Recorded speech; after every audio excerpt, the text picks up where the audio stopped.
Well, dude, it's been a long time coming. Yeah, Hagan, welcome to the show. appreciate it. We've known each other for quite a while. I got thinking about that. I mean, how long we've been friends? I mean, long damn time. I don't know. We've Yeah. done some shit together. Yeah. You have some of the wildest off the wall stories and adventures of anybody that I have. Oh yeah. I'm telling you, man, the wildest things will happen to you. I mean, and like you can't even make half of it up. You know. That's where like I think I've told a couple of your stories on here without name dropping you, but I tell people stories of like things like your adventures. Sometimes they're like, "There's no way," and I'm like, it's so easy to think that there's no way, but then I'll meet somebody that was with you, or you'll like or verify. I got the Snapchats, you know. Yeah, or I'm with you. One of those stories like just happens, and it's the most hilarious shit because like if I didn't know you personally, I'd be like, this dude's full of shit. But then I'll meet some guy like a year later, be like, hey, I was with him during this time, and I'm like, and it happens so much. But well, I guess, dude, let's just we'll just jump into it. Where the hell are you from? Give me a little introduction about yourself. I grew up in South Central Utah, real rural area. You know, graduated high school with like 20-something kids. Oh God. You know, just small area. I mean, the town grew up in, 120 people maybe, you know. Lived 20 miles from a gas station. You know, it's real similar where I live now, you know, out in the middle of nowhere and a ways out of town. And, you know, it helps you, I think, grow up the way people need to grow up, you know. Oh, what do you mean by that? You know, being able to self-rely on stuff. I mean, you're not, you know, terribly close to a Walmart. I mean, we was an hour plus from a Walmart, you know. God.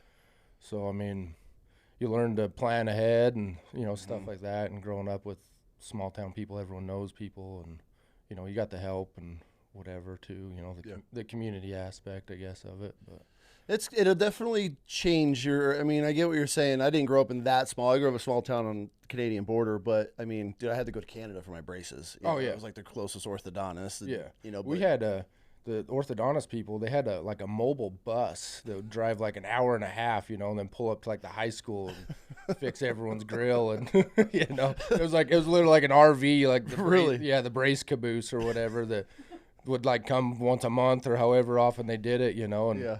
They'd go in the trailer out back and get your teeth fixed.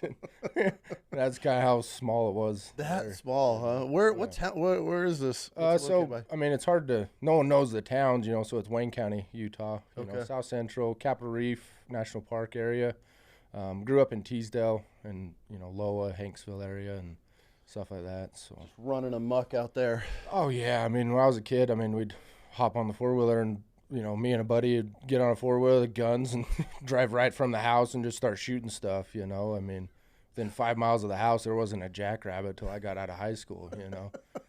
And, you know, running fishing and stuff like that, you know. I mean, nowadays you look at kids, their parents would die if they knew what, you know, we're doing. You're not doing nothing crazy, but we'd drive 20 miles into the hills to go fishing a donkey or something, you know. I mean. Isn't it? It's wild to think back at it now. And I was talking to my mom a while back, and like us as kids, we would plan everything all week in high school, or during school, and all the buddies, and we'd have this whole plan. And then Friday, everyone would go home, then their parents would bring them to the house.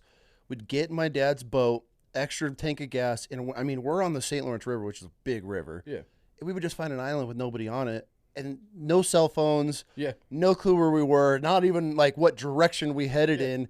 And I was talking to my mom, like, Mom, like, I have a problem with my kids, like, walking to the park around the corner now. And she's like, I had no idea where you and your brother were 90% of the time. Oh, definitely. I mean, I resented getting a cell phone. I didn't get a cell phone until I was like 16 or whatever, you know.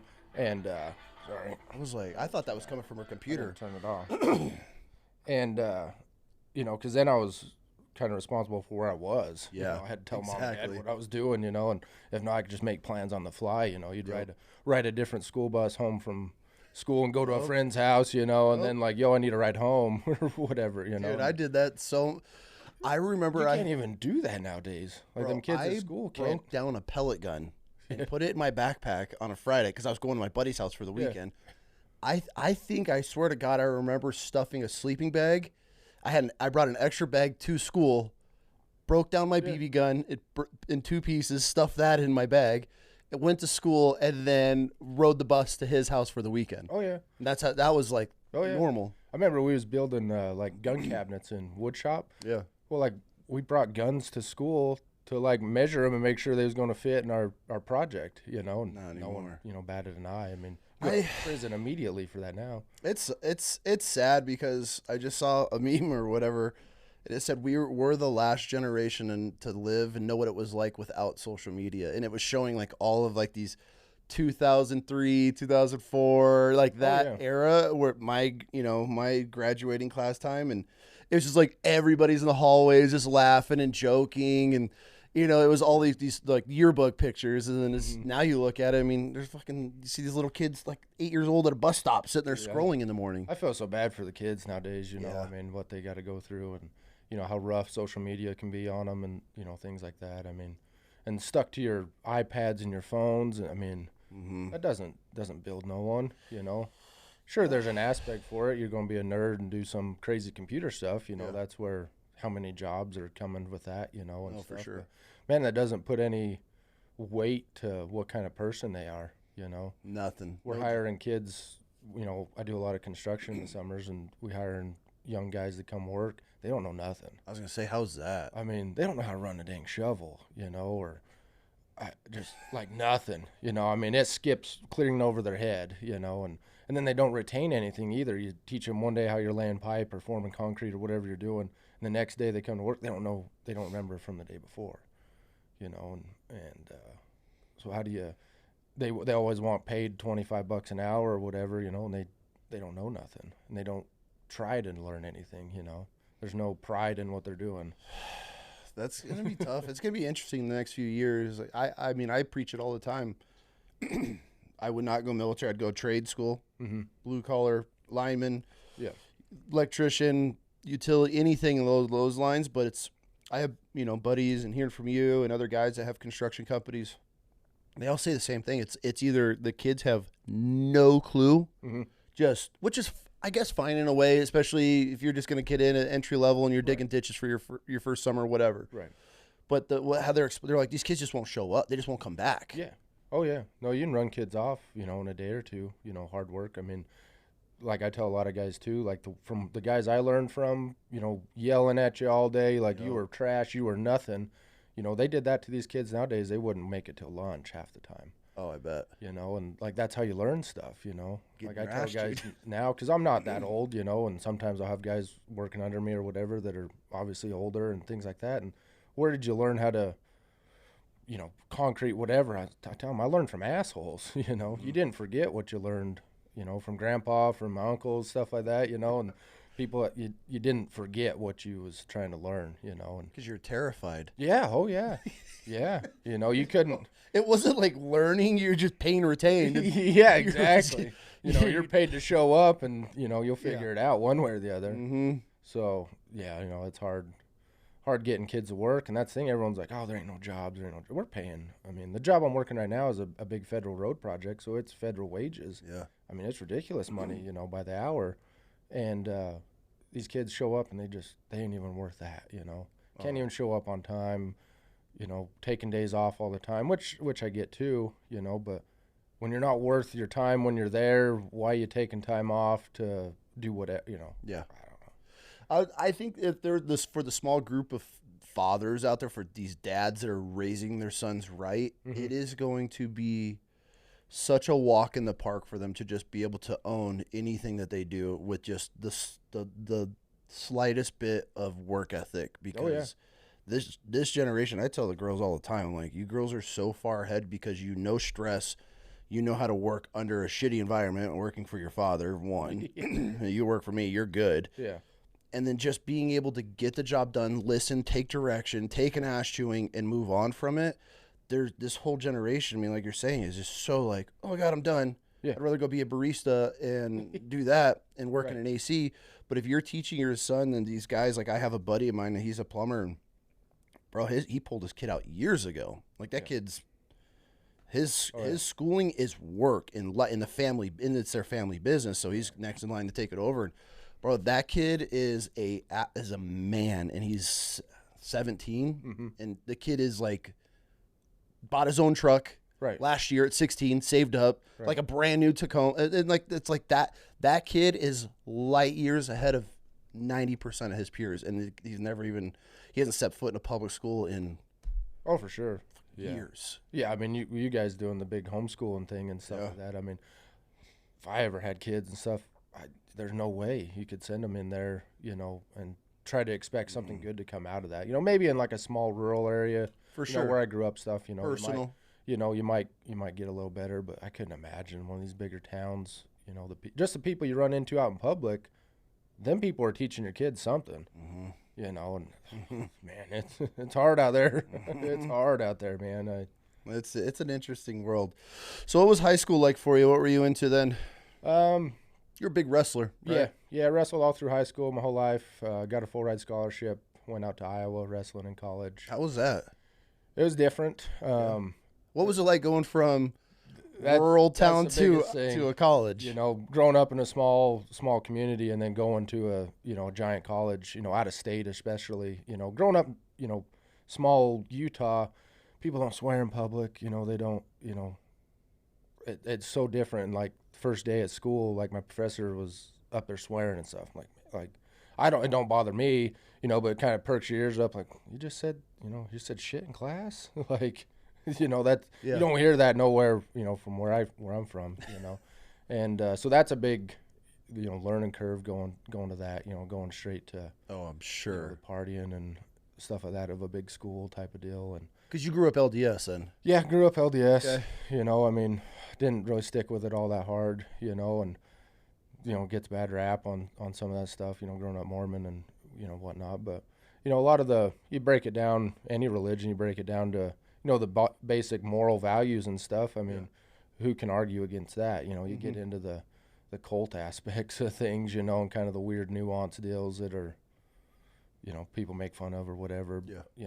I mean, that's where. It's interesting for sure. I mean, they all are. If you sit and break them down, all like, Oh, they all are. And they all have problems. And that's the thing. You get too big and, the organized religion stuff, you get into a big church, the Catholics, the Christian church, look at all you get into the priest, with the kids and all that 100%. Crazy shit. I mean, whenever man's involved. Exactly. That's where I always have a problem when people are like, because obviously I'm Christian and when I hear people like, the church, fuck the church, and the church burned me. It's like, I'm not or I don't believe in Jesus Christ anymore. It's like, he didn't burn you. The church burned you, which is created by man. Yeah. And so it's like the more man has his hand in anything, the more corrupt, the more evil, the dirtier it gets. Everything. Yeah. Especially you get money involved, man. I mean, you get the money involved.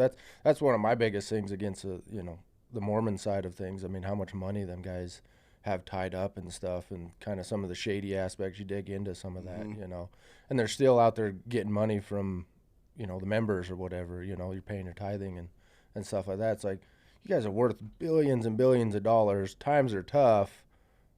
Tell everyone you're good for a bit, I mean, but it said they'll send somebody to your house. Oh, yeah. I mean, collect. Oh, yeah. Yeah, they have different programs and different ways that they, where the money, supposedly goes and stuff like that. And it's like, man, it's hard out here right now, Not everyone has the money to put aside, but if you want to be an upstanding member or whatever, they know who's not paying and who's paying and who's participating. That's where I always, it's that to me in the LDS, that's where the cult side for me is very like, because you look at the LDS church, I mean, look at the millions of acres that they own, these ranches and properties and across everywhere. I mean, giant ranches. Why? Right? And then I was staying at a buddy's house once down in Salt Lake, and he was at work. And I just got out of the shower, and someone's pounding on the door. I'm like, fuck, so throw on my clothes real quick, run upstairs, answer the door. These two little kids are standing there, and I'm like, what's up? And they're like, we're here to collect. And I'm like, collect what? They're like, or whatever. There was a term that they used. I don't remember what it was. I was like, I don't live here. It's my buddy's house. Well, my buddy gets home. I was like, hey, these kids came to collect like some money from you or something. He's like, God, fast offerings or something. They had just left the church, so I guess they weren't off the roster yet. But he's like, if you don't tithe or pay during a certain time, they send the kids in the community to your home. Oh yeah, to collect. I was like, Yeah. That doesn't like strike a bulb go off in your head. Like if I had my church coming to my house, like, hey, we need our dues. Like Yeah. I'd be like, get the fuck right off. Like absolutely not. Oh yeah, I did it as a kid. It's like a program. It's like a fast offering thing. Really? You know, basically the gist of it is, I can't remember. It's like 1 week of the month, like on Sunday, that everyone fasts. And basically the concept is you basically skip a meal during the day, you know, to fast, and then whatever you would have spent on that meal, you're going to donate it, and the church is going to use it towards, Genius. you know, a food bank program or, you know, some donation type thing. Genius. And I get it, you know, and like as a kid, so like that's the thing. Yeah, they do send the, you know, the young boys like 12, 13, 14 years old. Usually you have a partner and you go out. There's two of them. You know, you go out to someone's house, and like where I live, man, we had to borrow the truck and drive 10 miles out of town, find an old guy down the road that was still on the records as a member, you know, and go knock on the door, and if they were there, they give you money and fill out the form, and you take it back, you know. Shit. And, you know, in a way, the concept's right. You know, you're trying to help out people, but like you said, too, the human variable and all that, you know, where does that money actually go? And, you know, where do you see it hitting the ground and, you know, things like that, you know. It's interesting for sure. Oh, yeah. Did you do a mission or no? No, I didn't, you know, and I kind of started pulling away from the church. Like in high school, you can go to seminary, which is basically a church class in the middle of school. Well, I got in a couple years into high school, and you know, it was good. You know, like I said, the moral value, the concepts of it and stuff, you know, being a good person and all that, and kind of having, you know, a moral path or whatever, you know, sure, you know, that's great. Then I started realizing, like, the class, you don't get a credit for it, you know, so It's just a class. It's just a class. There's no credit. There's no, you know, not an elective credit, you know, nothing like that. It doesn't go towards anything. And then I started looking at, if I was taking these college classes while I was in high school, I'd damn near get out of college get out of high school with an associate's degree. But you can't really do that if you're burning an hour on your seminary, you know. And so I made the decision for myself, like, if I'm going to do it, you know, I still was going to church at the time a bit, and why am I kind of not using that hour to better my education type of deal and try to get ahead? Sense. Yeah. You know, you can get credit hours through the college for dirt cheap while you're in high school, and it counts two ways. Why wouldn't you be as efficient as you can? Yeah. So I kind of pulled away from there, just from that standpoint. You know, nothing against the church, really.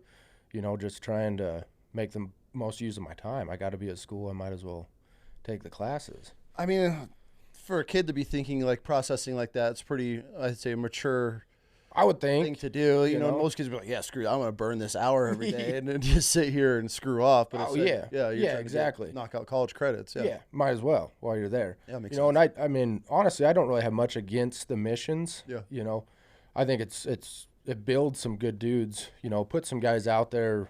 You know, you're knocking doors, you're basically trying to sell a religion to someone, you know, and you see some of these guys come back from it, and they're great business guys. They can talk to anyone. You know, I recommend it. Really, if that's where you're at, you know, I don't see much wrong with it. Yeah. It is kind of a bit of a financial deal for your kid or whatever to go on a mission, you know. The church doesn't pay for it, right? Your family has You know, to? they can, you know, they'll help you if you need it or whatever type of deal, but most of the time it's the families, you know, putting on the cost of that. I met these two kids around a mission when we were in Kentucky last year. We're in the middle of nowhere to pull over this gas station, and had these two Mormon kids come up, and they're asking about, you know, the truck and everything, and then these two hillbillies roll up, and they're just wasted, and this is like in the middle of the afternoon, and they do like this burnout, and they peel away, and these two Mormon kids are just sitting there like just shaking their heads, and I'm like, where y'all from? They're like, we're from Utah. And I'm like, and you're here in Kentucky? I was like, how's that? They're like, it is the wildest shit we've ever dealt with in our life. They're like, every door, we don't know if we're going to get shot, raped, kidnapped. They're like, it is fascinating. And these are just two young kids. I mean, imagine coming from like middle of nowhere, Utah, or Ogden, Utah, with like the worst you got to worry about some pilled out housewife or something, and now you're in the middle of the and that's the thing. I mean, some of them guys are not going to get any culture. And the only culture they got was on their mission, you know. They're not out there learning the ways of the world, you know. So I think it's, I get your point there. I mean, pretty good concept for guys, you know. I mean, speaking of the run into the missionaries, I was in Mexico, shithole town of Mexico, like down there hunting. And I'd go into like a little internet cafe, you know, and print off some paperwork for permits or whatever. And I go in there and I see them, like 4 of them in the back using the computer, you know, in the white shirts and stuff. And I walked up behind, I'm like, how's it going, elders? And I scared the hell out of them. And the one kid ended up like hugging me. He hadn't heard anyone speak English in like a year and a half, you know, and they had a rough, you know, area that they had to go to, you know. Oh, for sure. And I sat there messing with them, and, you know, and talking with them for a bit, and ended up buying them lunch and whatnot. And I let them all use my phone to call their mom and stuff. And you're not really supposed to do that when you're out there. Like nowadays, I guess they can use like Facebook and stuff, you know, trying to spread the word, you know. And there's a lot more, you know, technology and communication that they're using a lot more. It used to be like you wrote letters, and that was like all, and you got to call your mom on like Christmas and Mother's Day type of deal. What? Mm-hmm. Okay, that just yeah, that to me is very strange, because it's like that, it's creating that separation, you know. Because and I have a buddy, that same guy that I was staying at his house, his daughter, they left the church, but his daughter went on a mission. And she came back and like pretty much exiled them all because they had left the church. Oh yeah. And she was deep into it, and he was like, "This is why we left." And he was like devastated, because it would be like one of my daughters. You know, it was his little hunting buddy. That was like his favorite. Yeah. And she came back, was like, "Until you guys come back to church, I can't have a relationship with you." And it crushed. That's so wild. And see, that's the thing that like goes kind of contradicts right against a lot of church, you know, standards type of thing. You know, you're not supposed to really judge people like that and stuff like that. You know. I mean, how many rules or concepts are you breaking there? You know, but he was pretty bummed. Actually, still is. I don't know if I should actually see if he's. It's been a few years, and last I talked. I've seen some families get tore up by kids not wanting to go on a mission, or they get out there and they come home early, you know, and they're kind of like almost shunned. They didn't make it because they go 2 years. It's a long time. 18, 19 years old going out for 2 years, and it's like a random process of where they send you. You know, not random. They feel the need of where you go and stuff, you know, and you can put if you're willing to learn a language or, you know, whatever.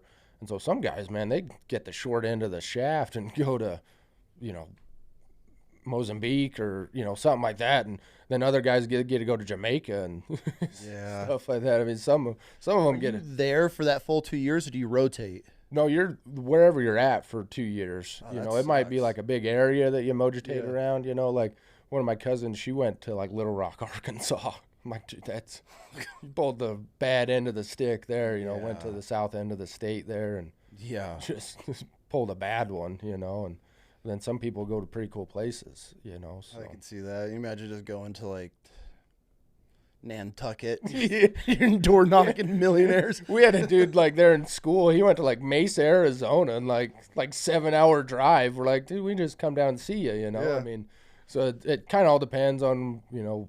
I think there's some tests of like how smart you are and stuff like that. I mean, if you're willing to learn a language, you know, a lot of them try to go speak, you know, and so. That's, you know, I can't say I'm totally against all that. Like some of the life skills you're going to learn is as good as you'll ever gain, you know, and some of the language stuff and, you know, the culture and being able to talk to people. That's one of the craziest things of these kids nowadays. They don't know how to talk to someone random, you know, checking out at the grocery store and can't try make to eye contact little small talk with someone, you know, they can't do it, you know. And so, you know, there's some good and the bad to it. That's everything. Kind of like everything. Yeah. That's everything. Yeah. So college, you finished up? Did you finish up college or what? No, I went for a bit. College wrestling's, I mean, it's a hell of a sport. You know, it's pretty rough on you and stuff. The hard part for me was my weight cutting.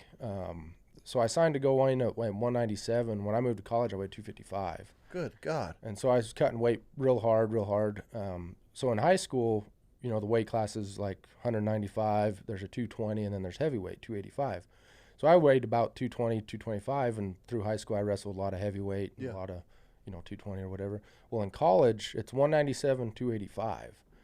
So there's nothing there in the middle to hit. Okay. And when I was having kind of a tough time getting weight and stuff, you know, my coaches and they do it all really well now. It's real smart how they, can cut weight. A lot safer than it used to be. And well, kids were dying or weren't they? Like, I mean, because they're just so dehydrated. And I mean, it was, I remember kids like walking around and like with a bottle spitting. I went and give blood one day before I had to make weight. So I'd lose, a liter of blood, 3.5 pounds or whatever. That bad, huh? You're trying to cut that much weight. Oh, yeah. Yeah. I mean, just to get down, And how old are you at this time? 18. God, it's so bad for you. Yeah. And I didn't have too much of a problem cutting weight in high school. It wasn't near as competitive. Yeah. But then when I got bigger, there is that weight class in between there. And yeah, when I was kind of getting out of it, and after my first season, the coaches said, there's a lot of guys that drop out that, real healthy me, cut and in shape is 215, 220. Yeah. And there's a lot of guys that are right there that can't get down to that 197. And then at the same time can't quite compete at the 285. Mm-hmm. I actually almost did better with the big guys. You get some of them guys that are built like Coke machines, not really. But you get some big fat guy that's, skated through high school or whatever, and you're a little quicker, a little more agile or whatever. I mean, I did almost better with them. Yeah. With the big guys, Yep. And so it was a little tough there getting weight, and I was planning on going back, but the first year, come home for summer break or whatever, ended up getting an oil field job doing cement for Halliburton, and man, $100,000 right out of the gate, paying you ridiculous money. Like, dude, I don't need no schooling, man. I'll go right to the patch, and did that for a bit, and then was that like 2012 or whatever, and kind of a recession hit right there, and jobs started falling off. Well, I could see the writing on the wall that everyone's getting laid off, and my job was probably safe for a while, but I was looking at hunting season, it was like a week before a deer hunt and stuff. I was like, you know what, I'll just dip out now, and you guys are good on a layoff like through the holidays type of deal. Like that was a lot of guys on my crew. Well, everyone had a family and all that, and we had to basically lose one more guy, and then everyone was good through Christmas and New Year's. And it's like, dude, I'll go hunting. Like, All volunteers tribute. Yeah, no, I'm good. I mean, you guys have fun here. Dave, September's right around the corner. You guys go ahead and cut it was me like down. October, I think. Okay. Some deer. Right. I had a couple deer hunt guys lined up and some buffalo hunts and stuff. I'm like, man, I'll get out of here. You guys are good on your jobs for a while, you know. And then I think everyone was gone by mid-January. Just, that's the highs and the lows, that oil field stuff. It hits and it misses. It's good when it's good, and it's bad when it's bad. Save it when you got it. Oh, yeah. And some of them guys ride that out. They'll ride through the bottoms and wait for the tops to hit again. And, man, that's a lifestyle, It's a commitment in that world. You got to know what you're getting yourself into for sure. Oh, yeah. So that was, that was a great job for, right out of college, no degree, no nothing, and going right to the oil patch. And, I mean, shit, a weekly check was almost $3,000 or something, at the time. And, then you work 2 weeks on, 2 weeks off, or, I did a lot of 2 weeks on, 1 week off. Then you have all sorts of time in the world to run around, hunting, fishing, and it's a good gig. It's great. Yeah. I mean, it's long hours, you're working 2 weeks straight, 14, 15 hours a day, it's work, but there's a lot of positives to it too. There's some fat paychecks in that. Yeah. In that world. Oh yeah. Yep. And take it while you can. So once you left there, hunting season started, and were you already guiding at this point? Not really. Okay. As far as officially guiding, no, not really. But like even when I was younger, like in high school or a little bit after, kind of get roped into going and helping a guy or whatever, or going and spotting for people and stuff. And I think that's how most people kind of learn and kind of come up through it. You got to do a lot of it for free, or hoping you get a tip or something, and still spending your time out there and getting to learn it. You know, I was lucky, where I grew up in between the Boulder Mountain and like the Henrys and stuff. Some of the best deer hunting in the world, is where I grew up. So I'd have guys, and probably smart on them. They could hire some young kid that's going to do it for $100 and a tank of gas or whatever, go find him a deer or watch a deer for him.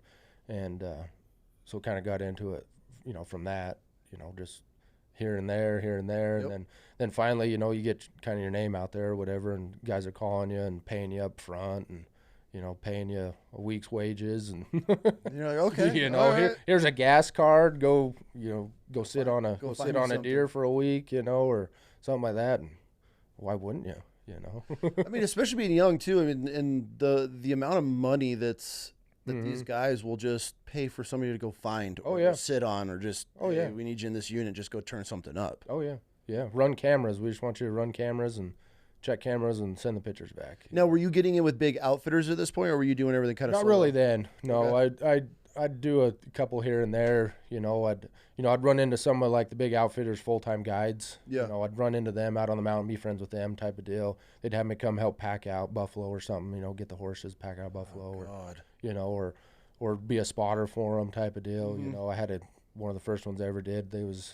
I was watching some deer by the road, and a guy pulled up, it was during hunting season, whatever, and he's like, we're going to go kill that deer up there. Looked at him like, oh shit. And he's like, here's a radio, let us know if he gets up. Yeah, sounds good. And they went up there and shot him. And I went up there and helped him pack it out. And the guy's like, here's $500. Hell yeah, that's a good day, Sold. Yeah. When's the next one? Yeah, exactly. Yeah.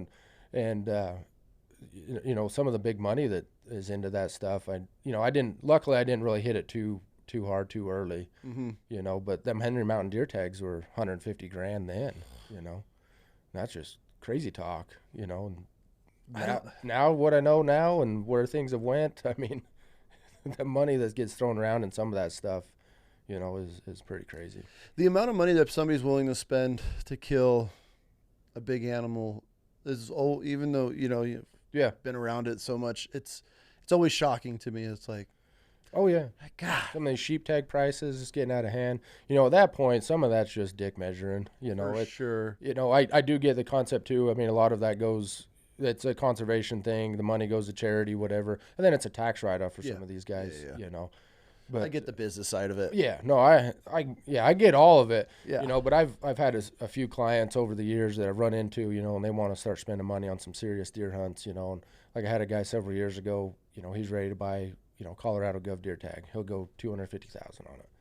And I told him, I was like, man, for $250,000, let's go buy like 4 or 5 tags, and you can kill 4 or 5 deer, And what would you rather do? And that's what we end up doing. And, average over 200 on like 5 deer across like 5 states. Really? And you might have killed the same deer on that Colorado tag or whatever. And then you might have been another 20, 30, 40 grand on trespass fees or hiring a guide over there type of deal. Or, I'd rather go stack 5 200 inchers than, for sure, than one that's going to cost you the same. And maybe it's for 210 or 220, whatever. I'm cool with the 200-inch buck. Yeah, well, yeah. No, I love them. Not going to be mad about that. Yeah, exactly. So that's kind of been my favorite thing the last 6-8 years is getting these guys that kind of understand. You get the guys that always just want to blow money and kind of show off or whatever. And that's fun. That's great. Mm-hmm. Tips are great or whatever, fun time. But you get these guys that can kind of smartly spend the money like that, sheep tags or whatever. Like, I had a guy several years ago, he wanted a Rocky, willing to spend $150,000. Utah tags are going more than that type of deal. I'm like, dude, let's look at North Dakota. North Dakota tag kind of before I got on the radar was like $80,000. Really? Yeah.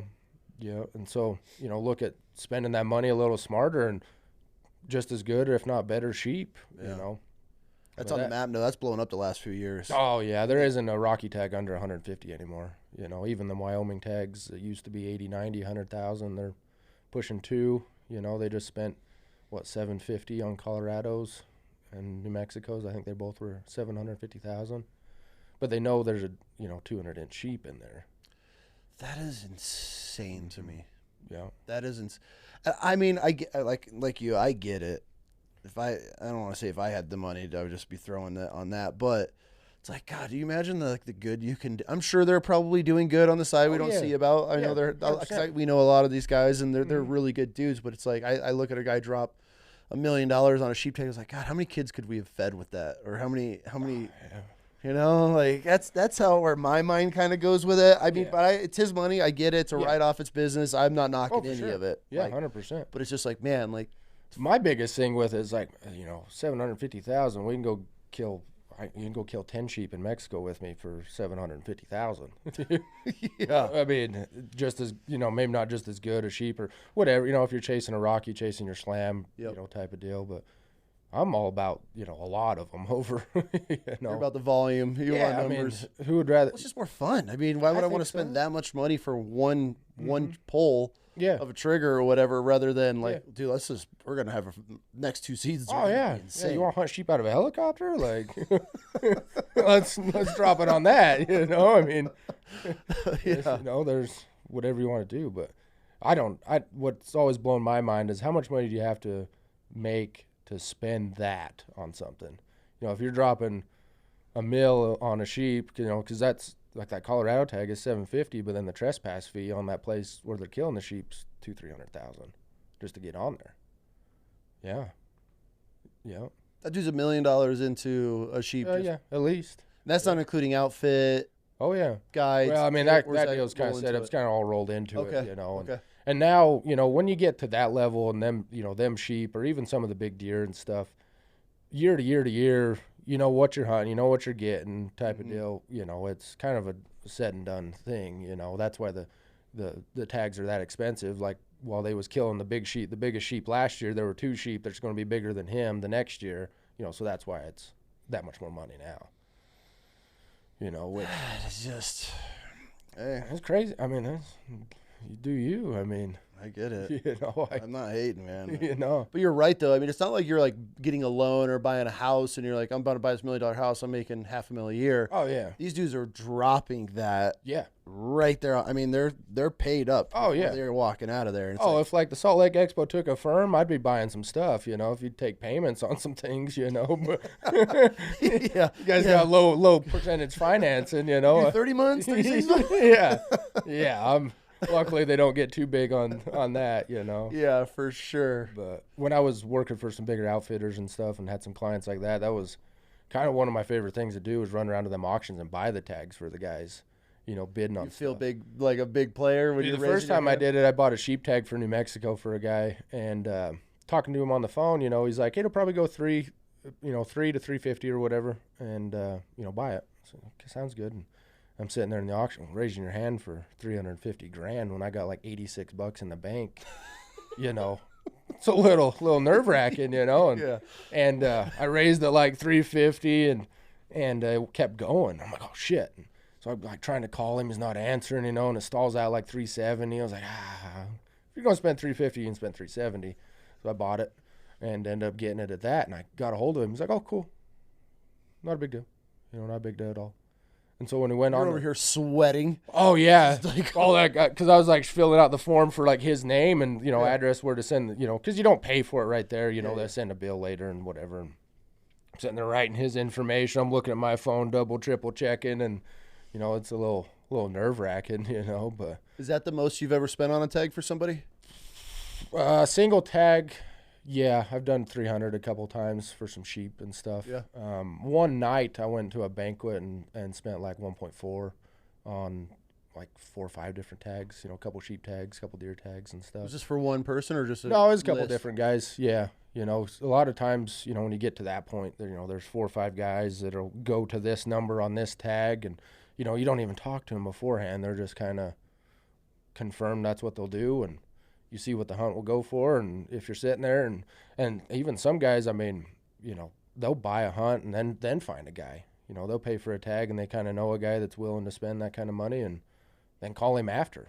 Really? Oh, yeah. That's ballsy. Oh, yeah. Yeah. And, you know, a lot of the times, you know, you're not on the hook for paying for it right there. A lot of 30 days or whatever.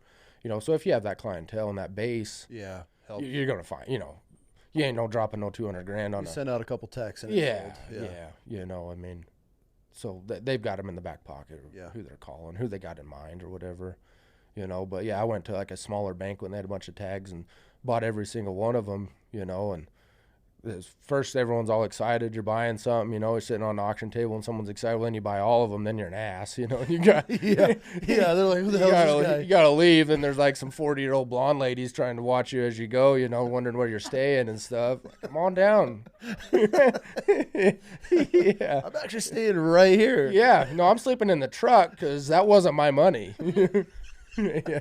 I spent all of it on hunting, you know. I'm trying to save, you know. I didn't get the $60 room at the Motel 6, so They don't need to know that. till no, the next morning, though. and I might have never told them, you know, but didn't really hear from them much later. Yeah. Oh, you're the guide. Yeah. No, I'm actually take the guys that Yeah. spent that money. Yeah, no, I had to put the banquet ticket, for like the $100 for this dinner to get in. I had to put that on a credit card, you know. Yeah. No, but that's a whole different world, you know, at that point, you know. And then that, you know, same thing, you get into the drama on that shit is just Like what? you know, the competing for them tags and stuff. I mean, the bidding wars and stuff, you know, and then just the shit talking that comes with that, you know, if you're hunting a specific deer or something like that, without fail, you know, you kill something that someone knew about and they named that deer Pretty Boy or whatever, and you get him killed, you know, and the fish cop's knocking on your door saying you poached him on one side of the mountain with a gun or whatever, and no, I got video, we shot him with a bow on that side, or, you know. It's wild, the stories that come. Oh, yeah. I mean, because, you know, I've been around it enough, but it's like you see somebody kill a giant, and then it's just like the group chats. Oh, it's poached and thermaled and shot it 2 days before opening season. And it's just like nowadays, I mean, if you're going after one of these named bucks, you know, like one of these yard bucks, like you have to have everything filmed because no matter how 100% legal, every T crossed, I dotted, they're coming after you because of the social media warriors. Oh, 100%. Or even if you just get lucky and stumble across some giants laying somewhere and you get a shot at it and you just get this pure luck. Yeah. These dudes are still having... Oh, the stories that come out of the woodwork. Yeah. I mean, we killed a big old elk several years ago, and beforehand I knew there was going to be the shit. So I called Fish and Game and had them stand by and had Boone and Crockett send a packet to where we could take a blood sample, you know, and so we knew it wasn't going to be a farm bull and stuff like that. You know? Oh, yeah. I didn't even think of that they're accusing you of... Oh, yeah. No, you know, anymore, I cross my T's, dot my I's, you know, especially on stuff like that, you know, and you know, so we went ahead and, you know, got that done or whatever, and not a problem. Well, then several years later, you know, got involved on another elk, same concept. The guys didn't really care to kind of do the due diligence of making sure everything's up and up. I mean, everything's up and up or whatever, but, you know, backing it up with pictures of contracts or, you know, private land crossing or, you know, having Fish and Game come check the tags and stuff like that, you know, it doesn't hurt, you know, saves you some phone calls. You know, the phone calls hit that fish cop's line and they don't come to you finally, you know. And so went and killed an elk and got the phone calls, you know, for months after. Really? You know, and that was a big drama deal anyway. You know, that elk was, before we even got there, that was claimed and stuff like that. You know, they had guys lined up ready to hunt it and didn't even know where he lived. And trail camera pictures got leaked out, you know, and for months, guys were hunting that bull that was dead for months. Oh, really? Oh, yeah. No, I got phone calls from a guy, big-time hunting guy, TV show guy. He showed up to go hunt that elk. Well, I answered the phone, and he's like, I heard you killed my elk. I said, what? And it's like November. I hadn't killed any elk but some cows maybe for a couple months. Like, what are you talking about? And he said, well, I was hunting a big elk, and it sounds like you got it, and I just wanted to make sure it was on the up and up. I said, the fuck? Like, who are you to be calling me asking if there are things on the up and up? I've heard your stories, you know? Yeah. And he's like, well, I paid a lot of money to hunt that elk. I said, well, we paid a lot of money to get him killed, you know, and we actually ended up with him. He's like, well, I just want to make sure, you know, I didn't get, you know, bad end of the deal. I was like, well, it sounds like it, you know. And I said, I'll be square with you. Like, you tell me where you were hunting and who you're hunting with. I'll tell you where you were even at, or if you was anywhere close to that elk, or even before he was dead. And he kind of beat around for a minute, and finally he told me where he was, and he was 200 miles away from where that elk lived, you know. So we had no chance. And then he didn't even land to go hunt that elk for 2 weeks after he was already dead. And the outfitter never told him? No, man, no. Them outfitters down there sold pictures of that bull for still selling pictures of that elk, you know, claiming they knew where he was, or that's who we're hunting, you know, stuff like that. That's the scary part about the the hunting world on these guide and outfitters. Even some of these big name guys that everybody knows and everybody hears, the shit that they do blows my mind. How, I mean, we've dealt with it, and I mean, dude, I know guys that were showing me pictures of deer, like, where's this one at? Yeah. And I'm like, and told, like, yo, don't say anything, that deer's dead. Oh, yeah. Because it's the outfitter's buddy that came in and killed it, or girlfriend. Yeah. And now I got to lie to some poor old dude, yeah. like, and then puts me in the spot. Like, that shit sucks. That was the hardest part working. The guy I used to work for, I started working for in Mexico. It was always something shady. It was always something. And you get like, there'd be his constant clients or whatever that are hunting, and, they kind of get low preference, and they get it too. They hunt with him a lot or whatever. Then you get these guys that booked off the internet or whatever, who knows who they are, whatever. And, repeatedly, I can tell stories for days about guys showing up and like, I want to hunt this deer. He's been dead for a while. And even then, you wouldn't have been able to hunt that ranch anyway. We got to go over here and try to drum something up out of nowhere, and guys get that in their head or whatever, or even the management deer type thing. We killed like 197-inch 3-point once, and then that was the picture the guy was sending out as your management deer. And so everyone expecting that's what they're killing for a $5,000 management deer. And there was one of them, and we charged that guy as a trophy type of thing, and there's your 170-inch 3x4, shoot him. And these guys were like, that's not what I said. Oh, yeah, yeah. And so that's tough. I hate getting in that situation and trying to have to not sucks. be honest, I mean, especially when it's someone else, pushing that behind. And you don't know, like, if you give me the heads up, like, I sent this guy all these pictures and, find something good or whatever, fine. But when guys are showing up, like, I got to decide if I want a 200-inch typical or a 210 trashy deer. Like, dog, the biggest deer I've seen over here is like 192. Yeah, and you're going to shoot it. I hope you shoot him, And so you get in some predicaments. I had a guy, one of the worst instances with a client I've ever had. He come in a bad time of the year, bad timing, bad moon, middle December. Deer ain't rutting yet. So it's a tough time to be hunting deer anyway. Well, then the only ranch I'm able to take him to hunt was decent sometimes. Like, they killed a 210 buck on it 3 years ago, whatever, there's deer, whatever. So we're out there grinding, trying to find something, 2-3 days go by and load deer numbers and whatever. Finally, we catch wind of a decent deer and ended up finding him. We're in the high rack, and pretty good shot out in the brush, and the guy can't see him very well. He's like, how big is he? I was like, he's 190 typical, clean, slick, pretty 4-point, right at 190. Great. Shoots him, get out there, and he's jacked.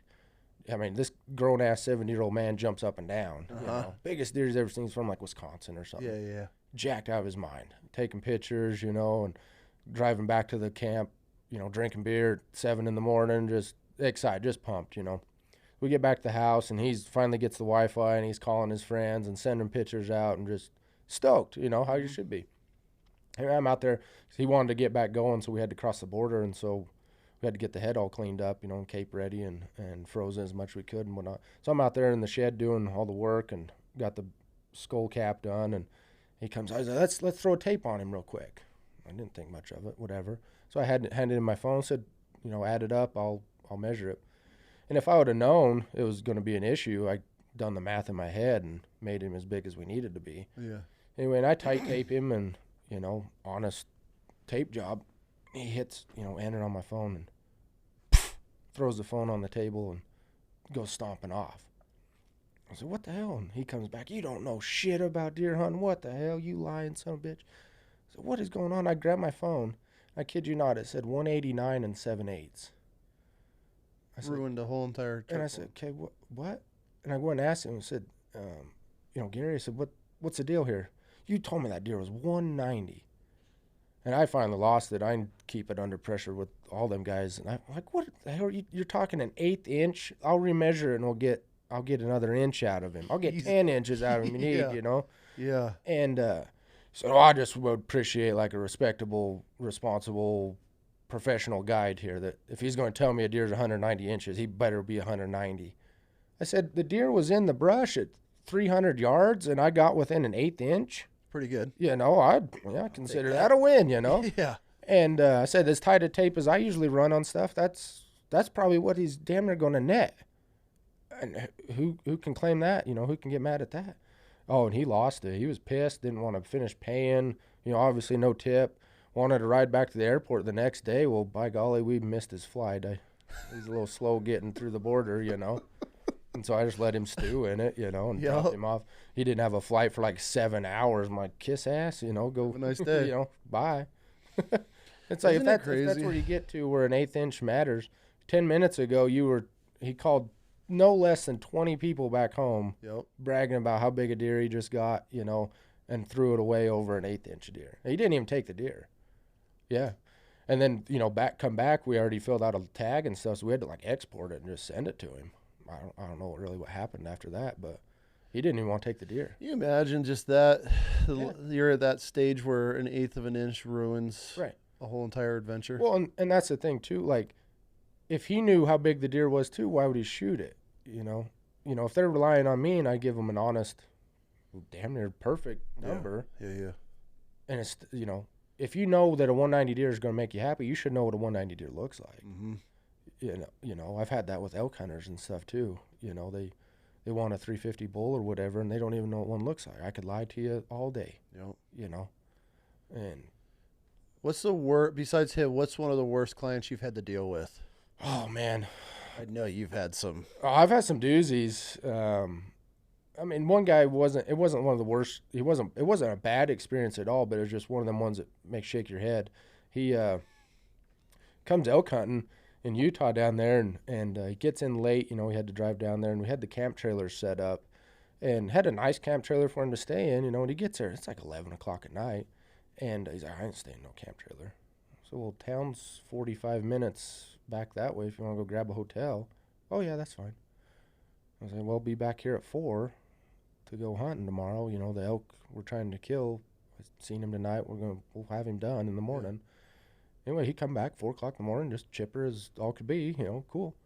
So we hiked down to where we're going hunting this elk, and I'd been watching him for a little while, you know, and big bull, you know, net 390. I think he official netted like 388, you know. And so we're down there on this little point, and he's down in this little dark timber pocket, and it's kind of breaking daylight, and I haven't heard him bugle yet. So I let out one cow call. He pipes off. Okay, we're good. We're just gonna wait for daylight and snipe his ass. You know, it's done. He starts coming, just coming right up the ridge to us. Oh, really? You know? And he's motoring up this hill. And I said, perfect. We ain't even got to walk down there to get him killed. You know, it's going to be great. And he's coming up the hill, and he gets like 200-300 yards and just ripping bugles as much as he could. I hope this guy keeps it together, you know. One of the prettiest elk I've ever seen. Like, you know, 390 net 6 points, straight 6. And this bull's bugling a storm. I look, and this guy's got his phone out and his gun on his boot with his, you know, hand on the barrel like this, and just like on his phone typing an email or something.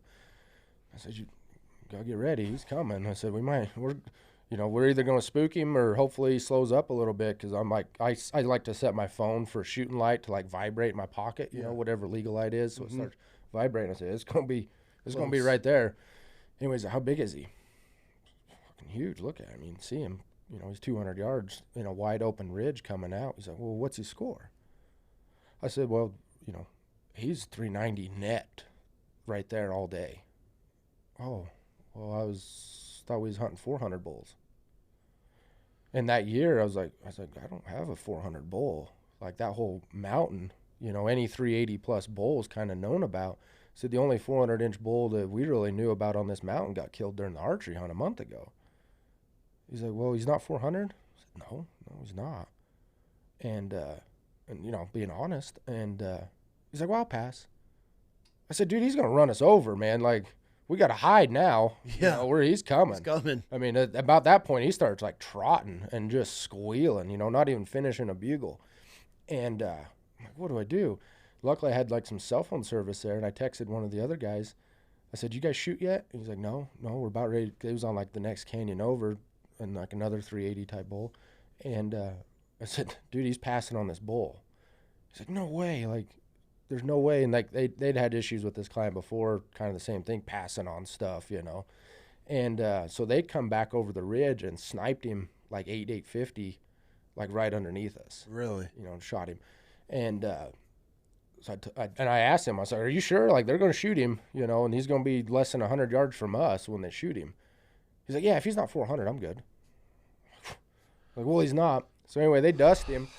We go walking down there, and I kind of have a thing. I don't like touching an animal before the hunter gets there, and I had to tell him no, and we walked up to it, and I kind of put my hands up on a couple times, just double check what I thought he was, and he's right there. And this guy's like, God damn, this is the biggest elk I've ever seen. And he's like, how big is he? I said, man, he's right there where I thought he was. I'm not too far off, And he's like, I've never seen nothing this big. I hope we get one bigger than this. Man, like, we ain't got one. And anyway, so them guys get over there and we pack him out, and we taped him out. And I think later he netted like 388. It was a big straight enough. 6. Big giant, enough. Dream elk. Oh, yeah. Anyway, so that guy, we got done with that and asked that guy, I said, well, what do you want to do? He's like, well, let's go hunting. I said, man, that other 380 type bull that they didn't kill in the next canyon's still over there. And we had like a couple more clients waiting in town. I said, well, how about, I had the thought in my head real quick. I said, how about we grab one of them other hunters, and if we find an elk that you don't want to shoot, we'll let him shoot it. Oh, yeah, no, that's a great idea.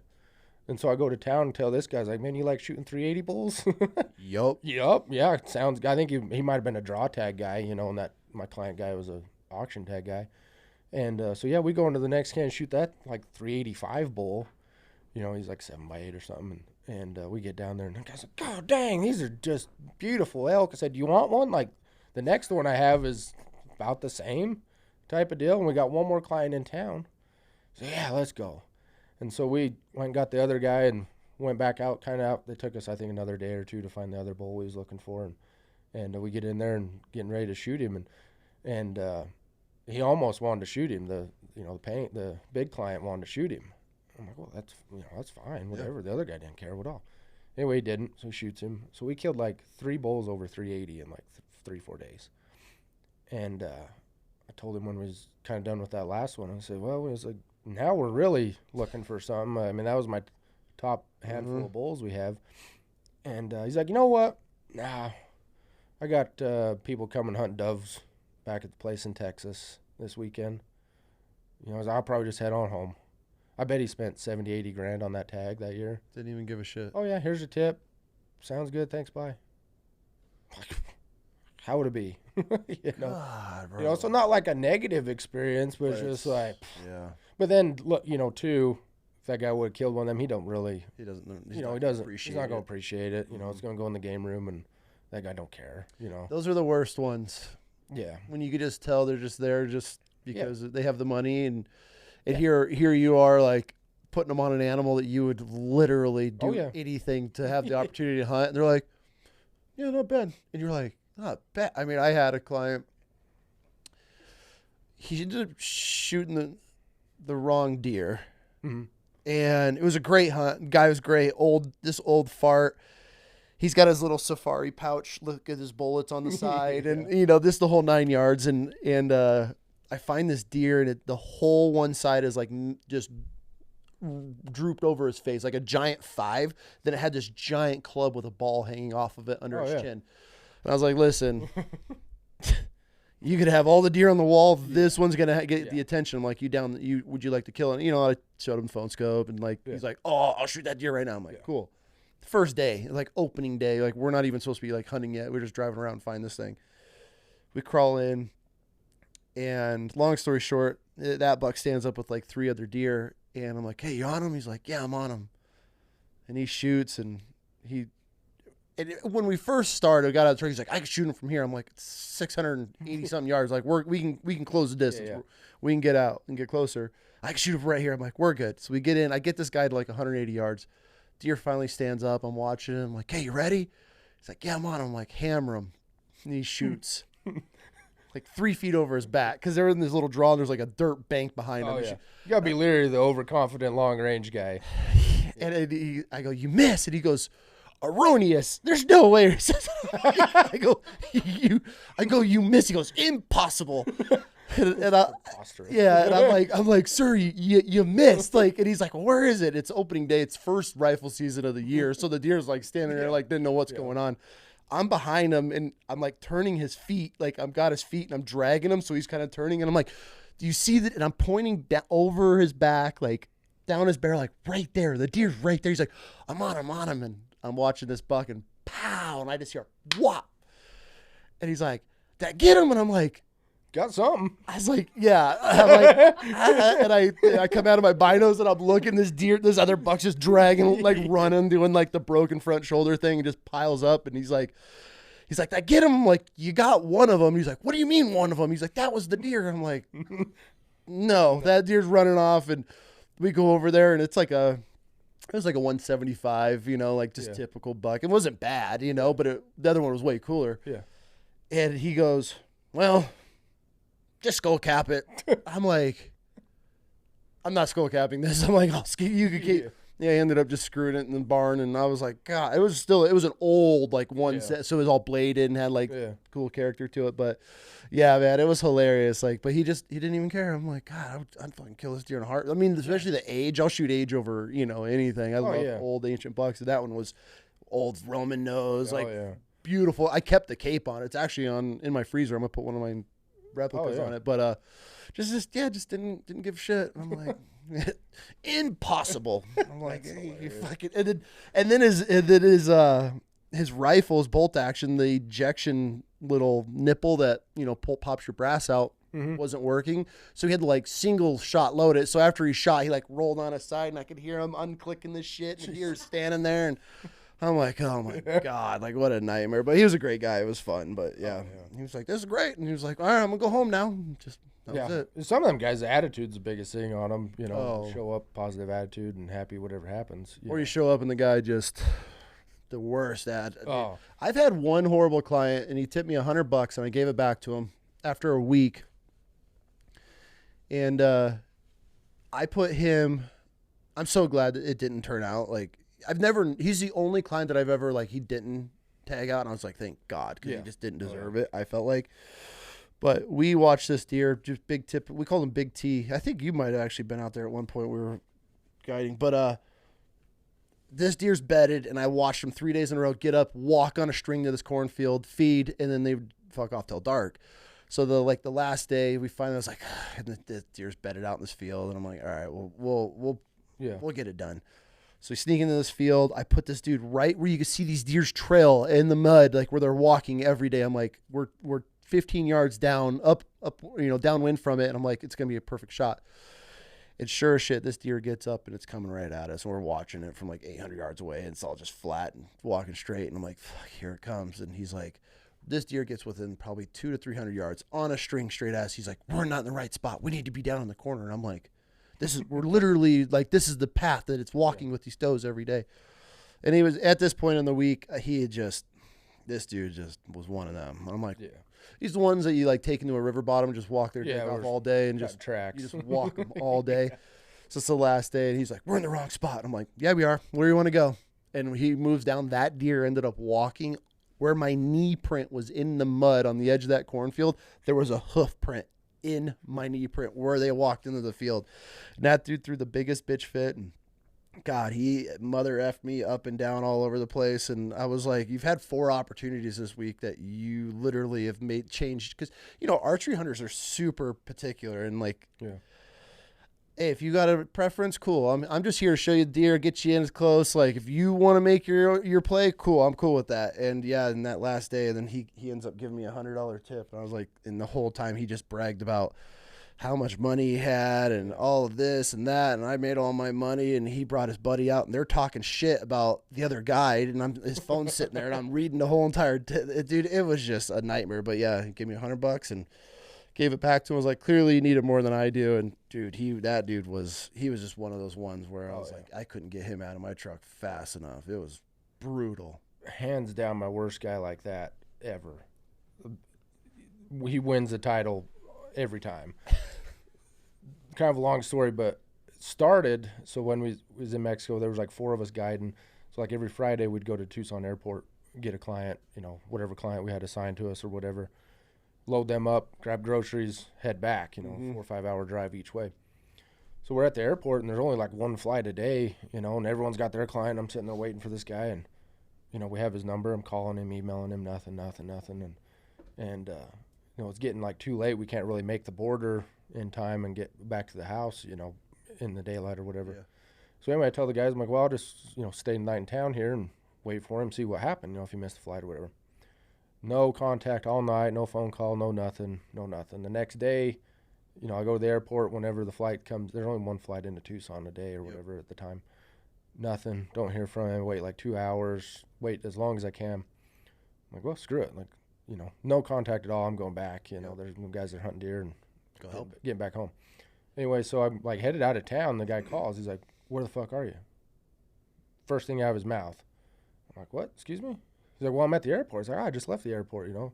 Well, I'm at the private airport. So, okay. Well, it would have been nice knowing, you know. I was waiting at Tucson International or whatever. He's like, well, yeah, I don't fly commercial. I'm like, dude, this is how already, yeah, like first 7 words out of this dude's mouth just lit. Oh, it's going to be a long week. Anyway, so I thought it was weird, and we found out later it was a scam. He flew in commercial and Ubered to the private airport. Why? Dude, this guy was just one of those. Oh yeah, Lowe's home improvement tool bag. Dude, just terrible. Because I pull in there and he just got his shit laying on the tarmac. You know, I've picked guys up at that airport before, and fuck's a jet. You know, got out of here pretty quick. You know. Oh yeah, no, they had. You know, I had to send it somewhere. Cool, whatever.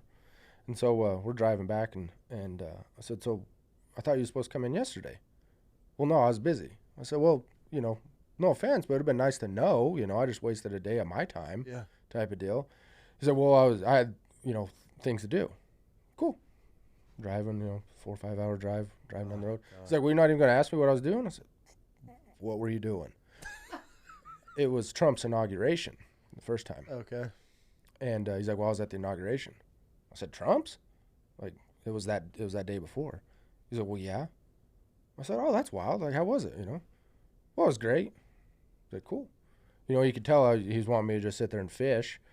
And so finally I was like, you got any pictures? Well, no, I didn't take any pictures. Secret Service wouldn't let me use my Yeah. Oh, 100%. He said something like that to someone later that week. Yeah. Like, yeah, we couldn't have our phones. I was like, dude, I seen a live streamed on Twitter yesterday. Like, you know, we was watching it at the house. Yeah. And anyway, so we get to the house. Well, then we get there like kind of too late to really go hunting. So we just go around the house, you know, and we've killed deer there, whatever, and just kind of burn in the afternoon. And then I didn't know where the other guys had went, other ranches and stuff. So we just kind of burned the afternoon at the house. Then I think we maybe seen a deer or something, you know. At dinner that night, he's like, yeah, I'm already like, what did he say, like $3,000 down on this hunt and I haven't even seen a deer.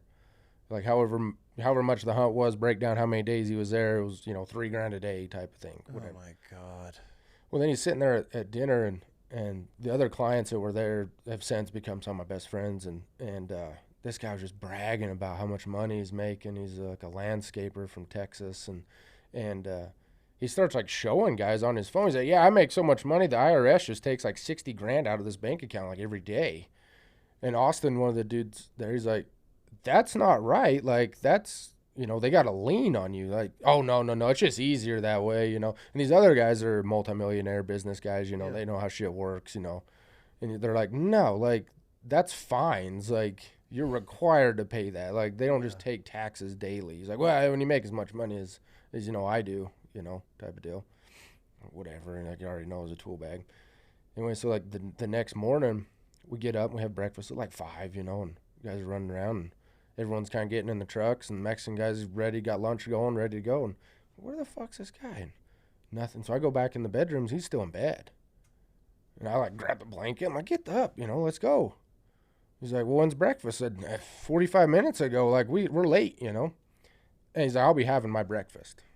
Okay, cool, you know. Go down. He's sitting there just eating pancakes. Like, no hustle, not like slap bacon on a biscuit and let's go. And so I tell, you know, our driver kid, I said, well, we're just going to hunt here at the house at the ranch here because I'm not wasting going to a ranch that I was supposed to go to, you know, getting there late, you know, and wasting it.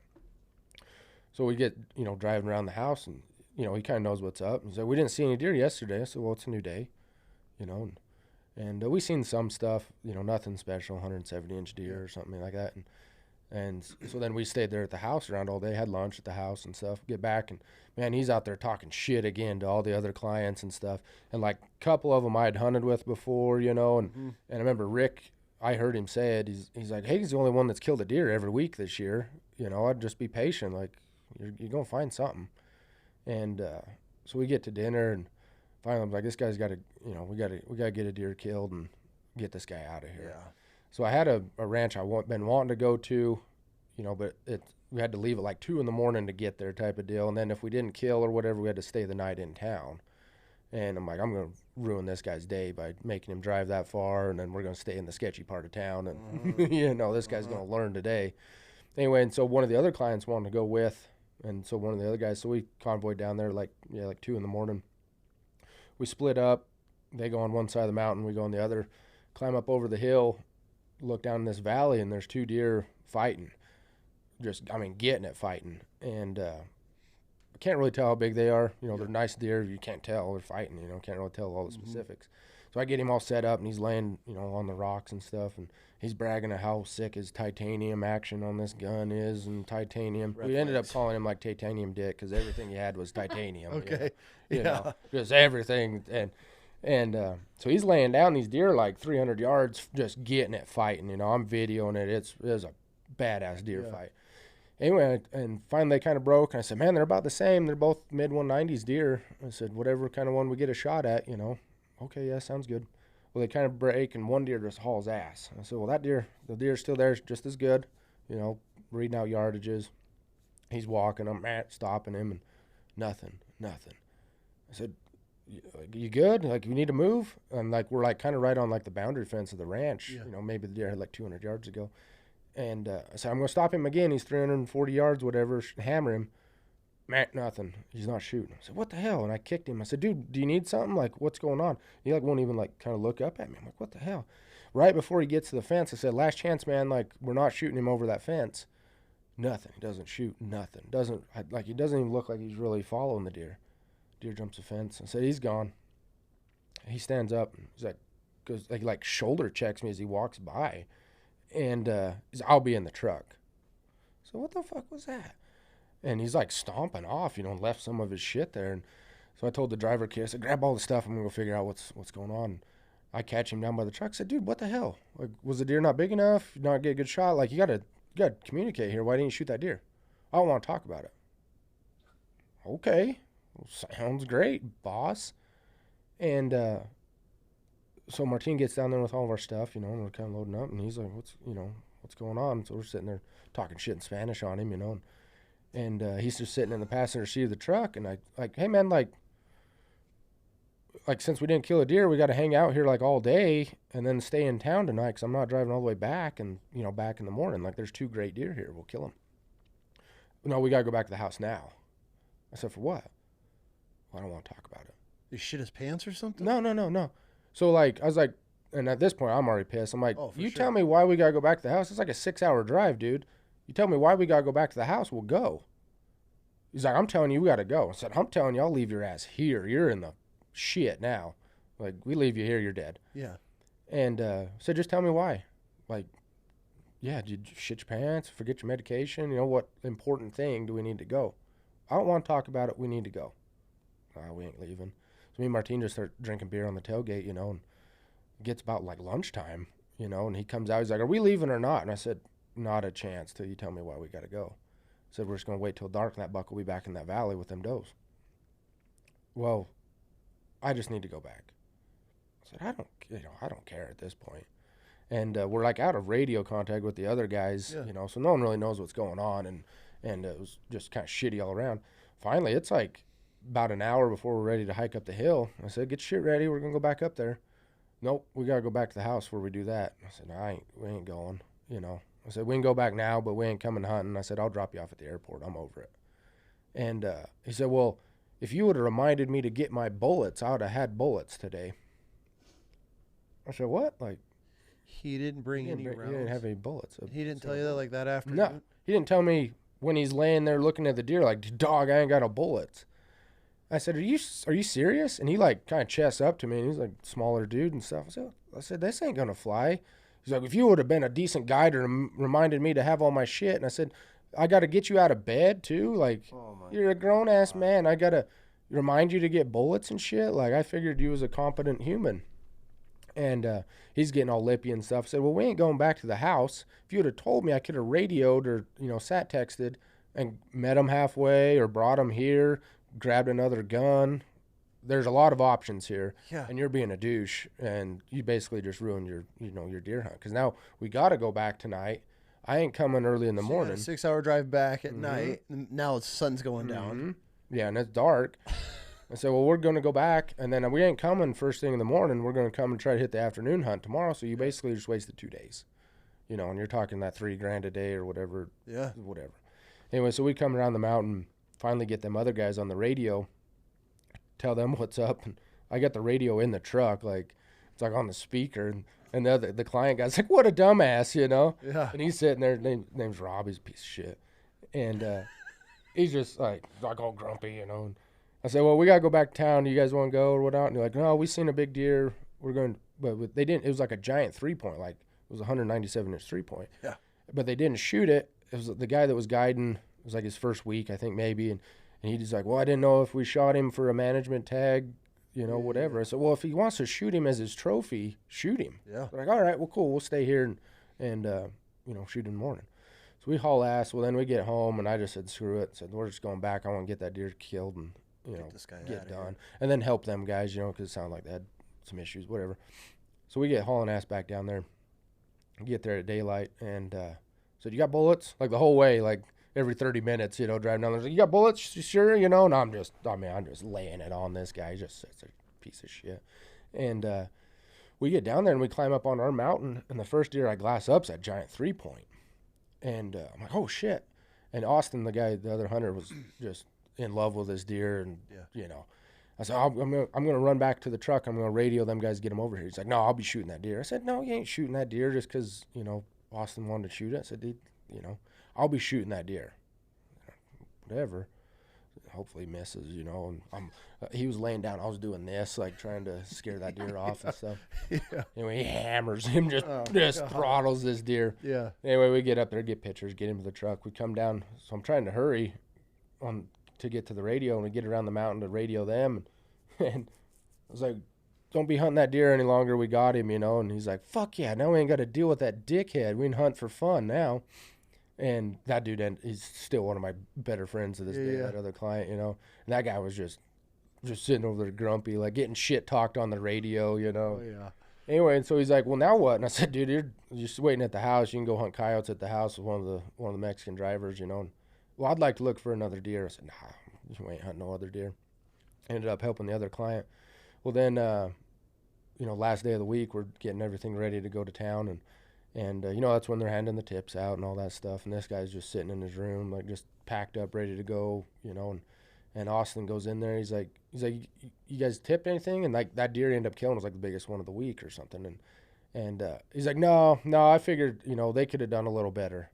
And Austin like grabbed him by the back of the shirt and was like, you be writing checks to everyone that helped you on this hunt, you know, and tipping them what they're worth, you know. You killed the biggest deer of the trip. You know, it's great, whatever. Yeah. And you're just nothing but an ass all week, pissing people off. Like every time at night, you know, the food he wanted something different, needed it changed, and sending like food back and whatever. Anyway, so he like wrote some checks or whatever. I think he wrote me like $1,000 or something. And we're driving back, and I got him and that other hunter in the truck driving back, and we get to like Tucson. He's like, let's go cash that check before we get him to the airport so he doesn't cancel it and have a chance to cancel it. Yeah. And we did. I mean, this guy, he's like, he's like 5'4", like a little tiny dude, just an ignorant dick. Dude. Always. And you just sit back there all grumpy, didn't want to say nothing the whole time, you know. And I guess dropped him off at the airport, and I guess they went to leave. Well, because then I was asking him the whole way. I was like, you sure you don't want to fly private today, or where's your plane, you know? And, oh, no, it's busy. I had to get a commercial flight, you know. And Austin's like, oh, you got to ride with the peasants now and shit. And dropped him off. And I guess Austin, when they went to like kind of split ways at the airport, you know, he's like, well, it was a pleasure hunting with you. And Austin's like, I really wasn't with you. Get fucked. And parted ways and never seen him since. Those guys are the worst. Yeah, and it's just in situations them guys get, you know, thinking they're better than everyone just because they're the one spending the money, you know. They get that. I don't know what I mean, obviously it's money that changes them, but yeah. And being like 5'4" and picked on their whole life, and now they have yeah, money, yeah. so they think they have a voice. Yeah. And it's like, bro, Yeah. we'll slap the shit out of you out here. I don't care about this $1,000 tip that much. I'll Yeah. I'll leave you here, Yeah. get you scared. I'm gonna get more joy out of slapping you and leaving you out here for a night. Yeah, Sleeping in the cold. Yeah. Didn't you have two clients like stab each other, or one stab another one? Well, that was in Idaho. Yeah. No, they was some guys hunting cow elk. Yeah. And they shot an elk and shot a cow, and they went down there to like skin and gut it or whatever, and went to get the truck or something and come back, and they was like mid stabbing, and what the hell's going on? He's like, he nicked me, and what? And load the guy up. He's like holding his side, load him up and get him to salmon, and we get there and they take him in the emergency room. I called ahead, and I'm doing like 100 through that canyon and bleeding all over my truck, and get him there, and they got shanked right in the liver, and the brother got stabbed in the ass, and cops come to get a statement, and I guess they're in there gutting on this elk together, and he nicked the one brother's hand. Well, he just stabbed him in the ass cheek, and that guy stabbed the other brother like right in the liver. Like they said he was like 10 minutes from dying. What? And the cops are like, what? And I'm like, dude, I'm gonna get sued. Like, this ain't good. And they stitched up the one brother's ass cheek, like literally just like had like a whole wad of gauze on his ass. I'm like, hey, get down out of here. And they were like trying to press charges on him. They're like, no, we're brothers, that's what brothers do. And the cops like, no, they don't. And so we're sitting there waiting, and I mean, we shot that elk in the morning. It's like 6-7 hours later, and I told the cops, I said, man, I better get back and get that elk taken care of, I guess. And the brother was stabbed in the ass. He's like, I'll come with you. I said, no, I'm good. I got her. Yeah. He's like, when my brother gets out, we'll come back and get that other elk, because they both had tags. I said, dude, no, I'm dropping this one off at the butcher, and you guys lose my number. He's like, oh, we'll get you your tip. I said, no, you guys are square. You guys just never call me ever again, That is... Oh, yeah. That's wild chaos. Oh, yeah. That's Yeah, well, right when I was pulling up there, I mean, they was like mid, like, jousting, I'm like, what the fuck? And, like, I seen he's, like, holding his right side. That ain't a good spot to be bleeding from, You're like, what? Yeah. I've gone 10 minutes. Yeah. Oh, not even that, like. Yeah. Yeah, and they were, like, in their 60s. Yeah. Well, have fun telling that one at Thanksgiving, I guess. I don't know. Yeah, Jerry about died from missing half his liver, Not to mention the infection you're probably gonna get. Oh yeah, mid-gutting an elk. Yeah. God. I didn't really care to follow up either, but I didn't I don't really blame hear you. much, but yeah. I ran into one of the cops that was there like maybe the next year or something. He said, whatever happened? I said, I don't know. I forgot that one the day it happened. But Yeah. I don't care. I don't speak need of this. Yeah, I ain't reminding them or nothing, and they didn't get their other elk. I don't need no lawsuit, no nothing we'll just crazy. act like everything is just fine. Yep, haven't heard nothing. God. So Mexico, you've done a lot down there. Yep. You've done some crazy shit. You've seen some shit in Mexico. Oh yeah, yeah. Tell me some Mexico stories, because I know you've got some. Oh yeah. No, I mean, when I started down there, the guy I used to work for, not, depends on who you talk to, if it's a good name or not, and all bullshit aside, he's a shitty human, but if you had to go kill a 200-inch deer, life or death, you take that guy. Okay. And, We all know this. but just shitty situations constantly. Dude can't tell the truth, fuck you out of money. Shady situation. He put you in a shady situation because there's supposed to be a big deer over there. Well, What's a shady situation? oh, on the border, and you can't hunt there on Wednesdays because that's when they're working, and there's going to be armed guards at the gate, and they know who you are and stuff like that. So you're hunting ranches that are run by Oh yeah, certain entrepreneurs. entrepreneur groups down there. Yeah, and Okay. you get into them, and one of the guys, we went to his house, and this dude's got like marble ceilings and like chandeliers the size of the house and stuff, and Hellcats and Hummers parked out front, and like dude's an outfit, hunts deer. Comes down like a tracksuit and shit, the gold chain. Adidas tracksuit. Nice as people, I mean, yeah, nice as they can be, Yeah. but obviously some shit's going on, Yeah. They're not doing that from owning a restaurant or nothing, No. And so yeah, I mean, one of the first times I went hunting, haven't been down there much. Go climb that hill, middle of the dark, at daylight, you're up there spotting. All right, sounds good. So walking through the shit, and I mean, it's nasty bushes down there, cactus and stuff, and go climbing. There's like these old like volcano center hills, so they're real steep. Lugging my fat ass up there and get on the top and sit down, and they told me which direction kind of look, and I'm sitting there and I get my my tripod set up, my little chair, and waiting for daylight. And dude, out of the dark, it's pitch black. Out of the dark, a guy taps me on the shoulder, and I, come like, what the hell? Because I'm already on edge, because I didn't know, like the first time I drove down there, I didn't really know much at all. Like I exchanged like 6 text messages with this guy to go work for him. Okay. And like I had a pistol in my jockey box, and I went through the border and like didn't know you're not supposed to have that, and like oh shit, That's jail time. Oh yeah, do not pass go. Anyway, and this guy, literally out in the dark, guy taps him on the shoulder. What the fuck? Spin around, the old Mexican guy sitting there and like decent English, like, you want some coffee? So what the fuck? Like I just about died, about fell off the mountain, too. And I was like, nah, I don't really like coffee, and I'm good. yeah, I'm all right. Who the fuck are you? He's like, you work for Thomas? Yeah. Cool. Just goes back. Well, like dawn's breaking. This dude lives up there. He's like a spotter. Lives on top of the mountain like all the time, and spots everything. Like later on, like I'd climb up there a few times and be looking, and they have radios and stuff, and he'd borrow my spotter or BTX for a minute and like check out some truck and radio something. No whatever, shit. dog. Like Dude just lives up there. Yeah, pretty much. Like they take him some food up there once in a while and stuff. And he just sits up there, and he had coffee every damn time you went up there.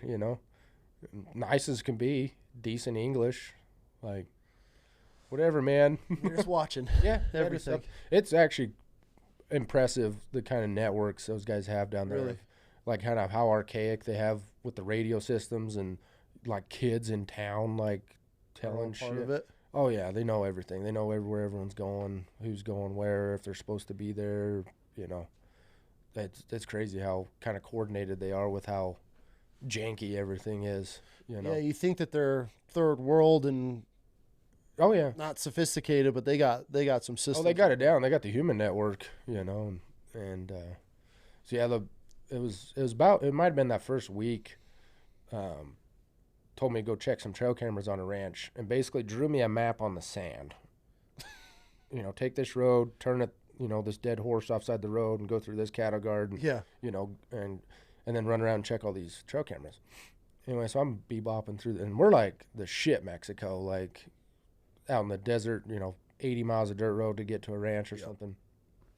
Bebopping down through there, blow a tire, and like the sandy wash bottom, and I'm sitting there messing with it, and it's sandy, and I can't get the jack under it nice, and sitting there messing with it, and I look down in this big long wash, and I hear a car coming, and I look down there, and I grab the binos to look at it, and just a blacked out SUV. I was like, oh, that ain't good. And I think this is my first week. Might have been like the second or third day I was down there. Okay.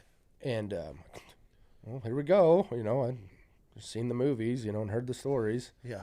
Grandma sent me news articles before I went down there, Yep. Anyway, and they're hauling ass. They see me and they come on, and I ain't got nothing. Like, I left the pistol I smuggled in back at the ranch, Yep. Well, we'll see.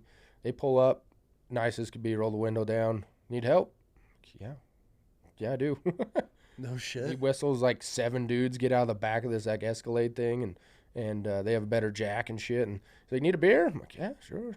Grab me a Tecate, and here you go. And they're sitting there jacking my truck up and getting the tire back on there, because I rolled down with like 4 spare tires, you know. And so he's like, where you headed? And I said, oh, like, I can't remember the ranch name. He's like, oh, yeah, no, it's just the next turn there. Don't go past there. I said, you got it, dog. And really? yeah, I pulled in there and went and checked my cameras, and I'd seen them later. They worked for like the guy we was like renting some of the ranches from and stuff, but nice as could be. Whatever, just yeah. We knew you was coming, and we hadn't seen you. They basically knew I was coming, and I hadn't been to the ranch yet, so they knew I was somewhere in between. Either driving slow, and they're just coming to check. No shit. Oh yeah, and in the middle of nowhere. They got everything dialed. Oh yeah, yeah. Yeah, I don't know if they might have known that I had a bad tire because they had a jack ready and stuff, So I don't know if the guy on the hill seen me or whatever, But nice as could be. Here's a beer, and these guys will help you fix it. Never any bad times you ever have? I mean, you hear these stories, about coming in the camps at night and raiding shit. Yeah. No, one of the while I was working for that guy, some of the places we rented, there was obviously shady and stuff, and the guy we used to rent a bunch of ranches from, he got whacked in front of his house, like drive by, killed like a kid and some other shit. Really? So then it just kind of started falling apart. All the property we had kind of leased through him fell apart, because he got whacked, and the people, the group that got him, the kid that actually ended up shooting him, they killed him before he got home because he wasn't like supposed to go do this hit thing, And so they got him before they got home, and then was calling, like begging, like, hey, it wasn't us, And then it just went to war down there amongst them two groups, and then it just kind of fell apart. Well, right about then, we was leasing some other ranches from some other guys, and me and another guy and a client or whatever was at this ranch one night, and we kind of, I can't remember, we either changed where we was going, like on our way there or something, and didn't tell the right people where we were going. So we pull into the ranch house, and we're sitting there and got there too late to hunt or whatever, and sitting there, and like 5 rigs pull up, shitty old trucks, bunch of dudes in the back, the AKs and stuff, and like, oh, and the Mexican kid that was driving for us took off. And that's not a good sign, because normally they're the ones talking to him if we run into him or whatever, and he's gone. And I looked at the other guys and said, this might be it. Like, I'm pretty sure we can be here, but we was here last week, but it was a different day or something, yeah. And they literally pull up, circle the trucks out in front of the house, like see us. I don't know if the hunter might not have been sitting on the porch with us. Might have been just me and the other guy. And they looked at us, didn't care, grabbed a couple guys out, threw them out. They had like black bagged and stuff. They were still alive. Threw them out on the ground, unblacked them, pointed, told them where to go, pulled out and left. And, when they left, our driver guy come back, like, I'm like, where the fuck did you go, man? Like, you're the interpreter, that could have went sideways. He's like, well, it didn't.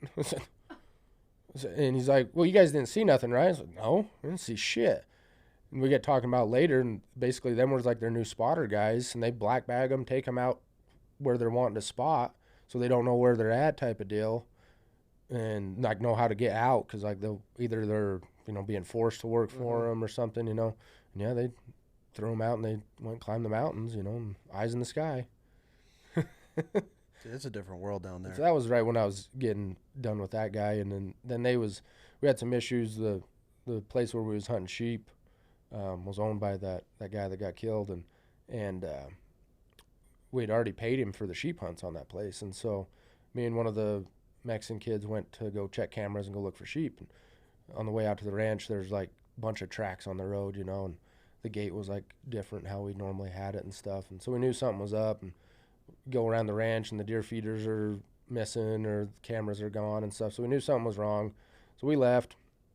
We're getting back to town and his phone rings. Like right as we hit service, come over a little hill, you hit service. And, basically the guy tells him, like, do not ever go back there. Your heads will be on the gate. Really? Yeah. I'm like, well, we ain't going back. He's like, well, we got some cameras back there. I was like, fuck them cameras, Yeah. I know where they sell stealth cams. Yeah.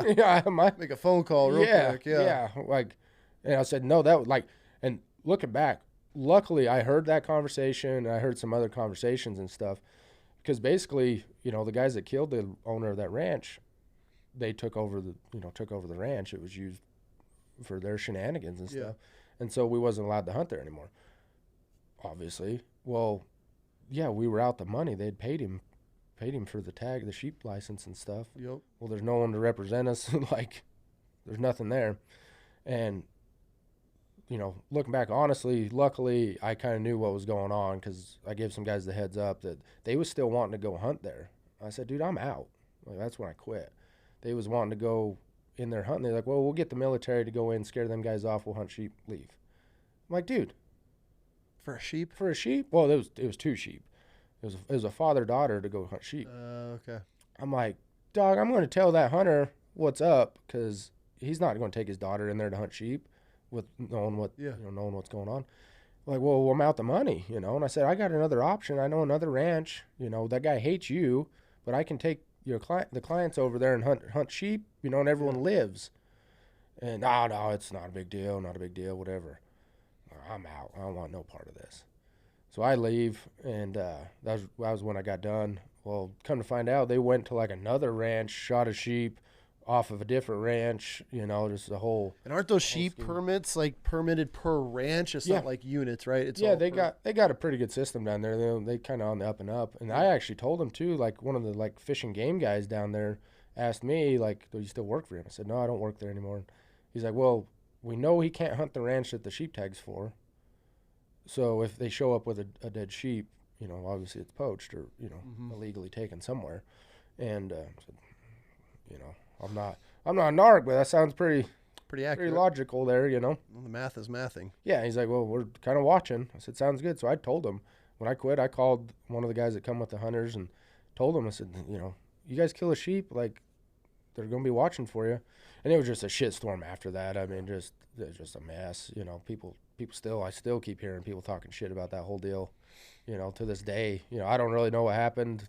Sheep supposedly got confiscated, stuff like that. I mean, it is what it is now. So they ended up killing a couple sheep. Did they kill? They killed one for sure, and like they threw it on like Instagram and stuff, and like the ranch that they poached it off of knew where the picture was. They know, you know, and then come find out, and you know, U.S. Fish and Wildlife's calling me and said, man, I ain't telling you nothing, but you know, put me on the stand, I guess, whatever, you know, get warrant for the phones, everything he needs in the phones. Yep.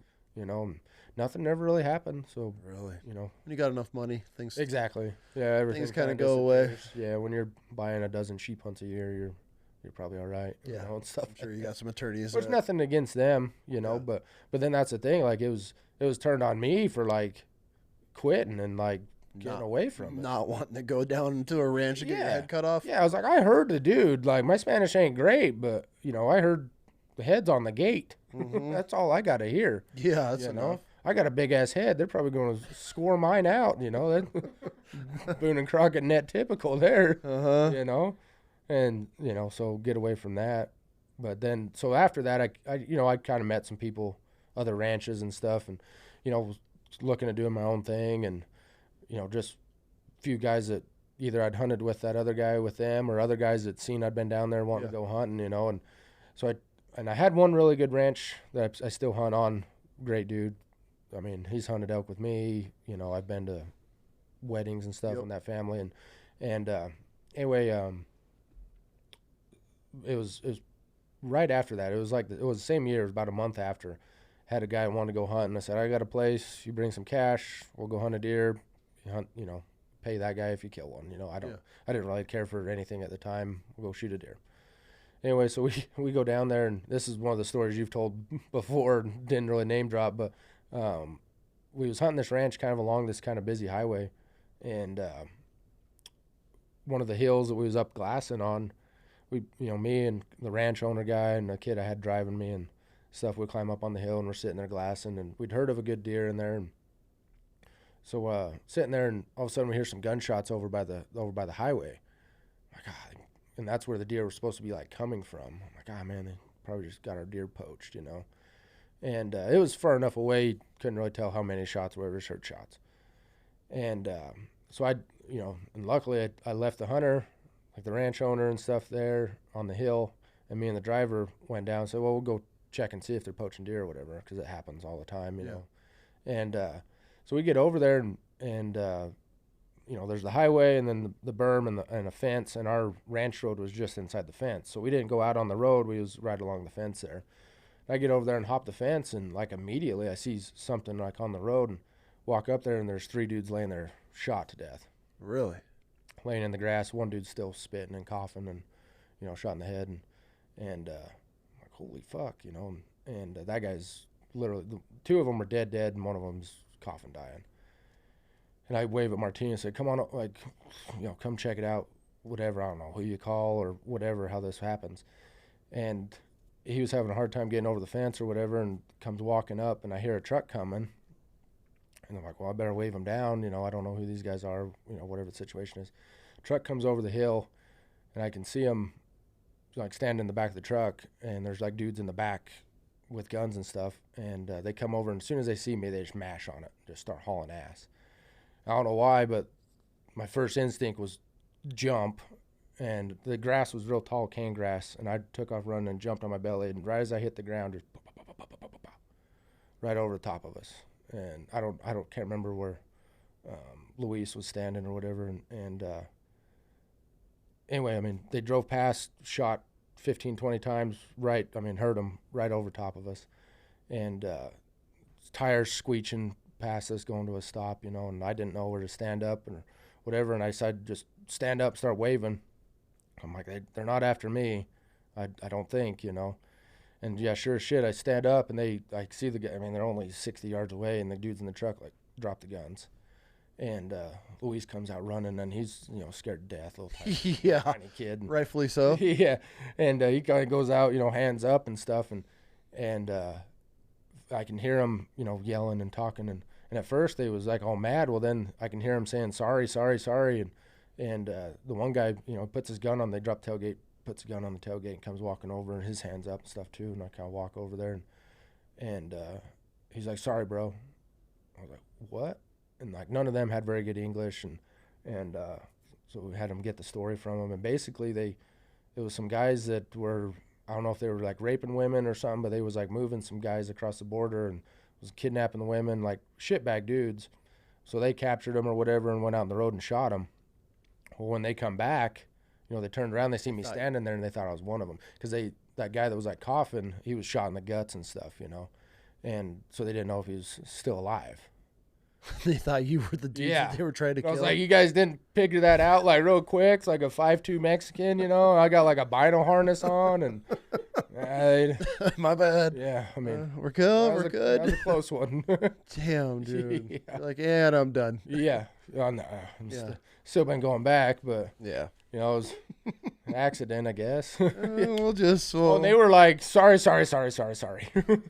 Like the best English sorry you ever heard out of one of them guys, you know. And, you're cool. We're cool. Yeah, this like, is no harm, no foul, right? Yeah. And yeah, we got back to the hill, and I go walking up there, and I was still kind of, you know, dazed a little bit out of it, and go walking up the hill, and they're like, we heard some shots. You guys shoot anything? And Luis said, like, shot a rabbit or something, you know, and then didn't tell them and whatnot, and took a bunch of pictures and stuff. I mean, it was pretty, it was one of them, you know, the ones you hear about, you know, but now a few times, you know, because I'd go down there in like the summer, you know, trying to set up ranches and either set up the feeders and stuff like that. And that's actually some of the worst time, you know, kind of be down there.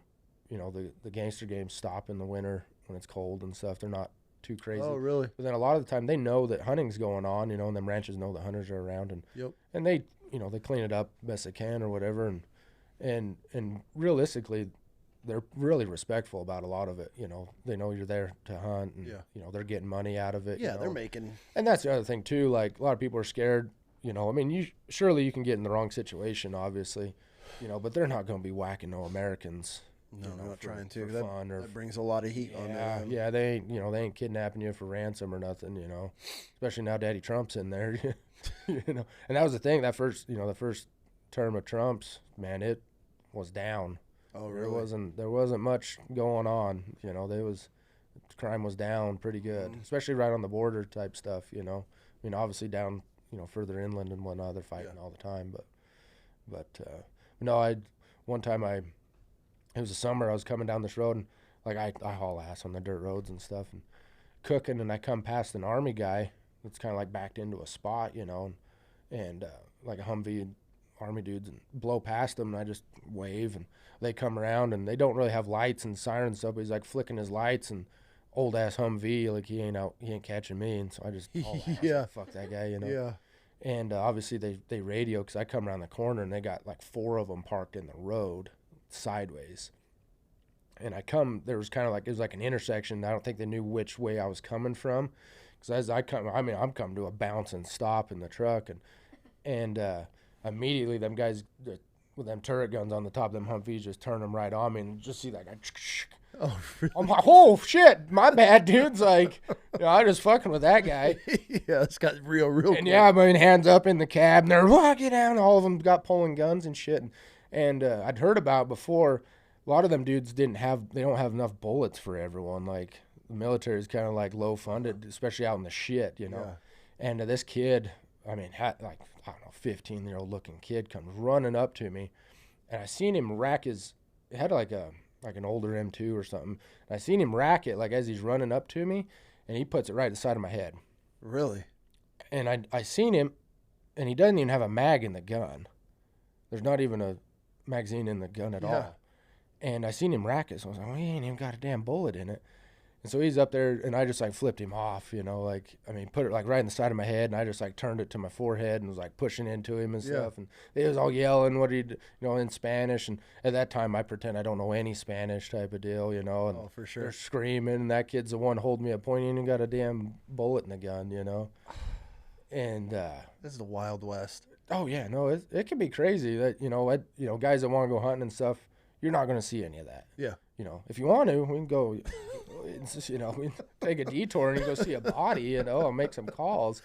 Yeah. But it's perfectly safe down there.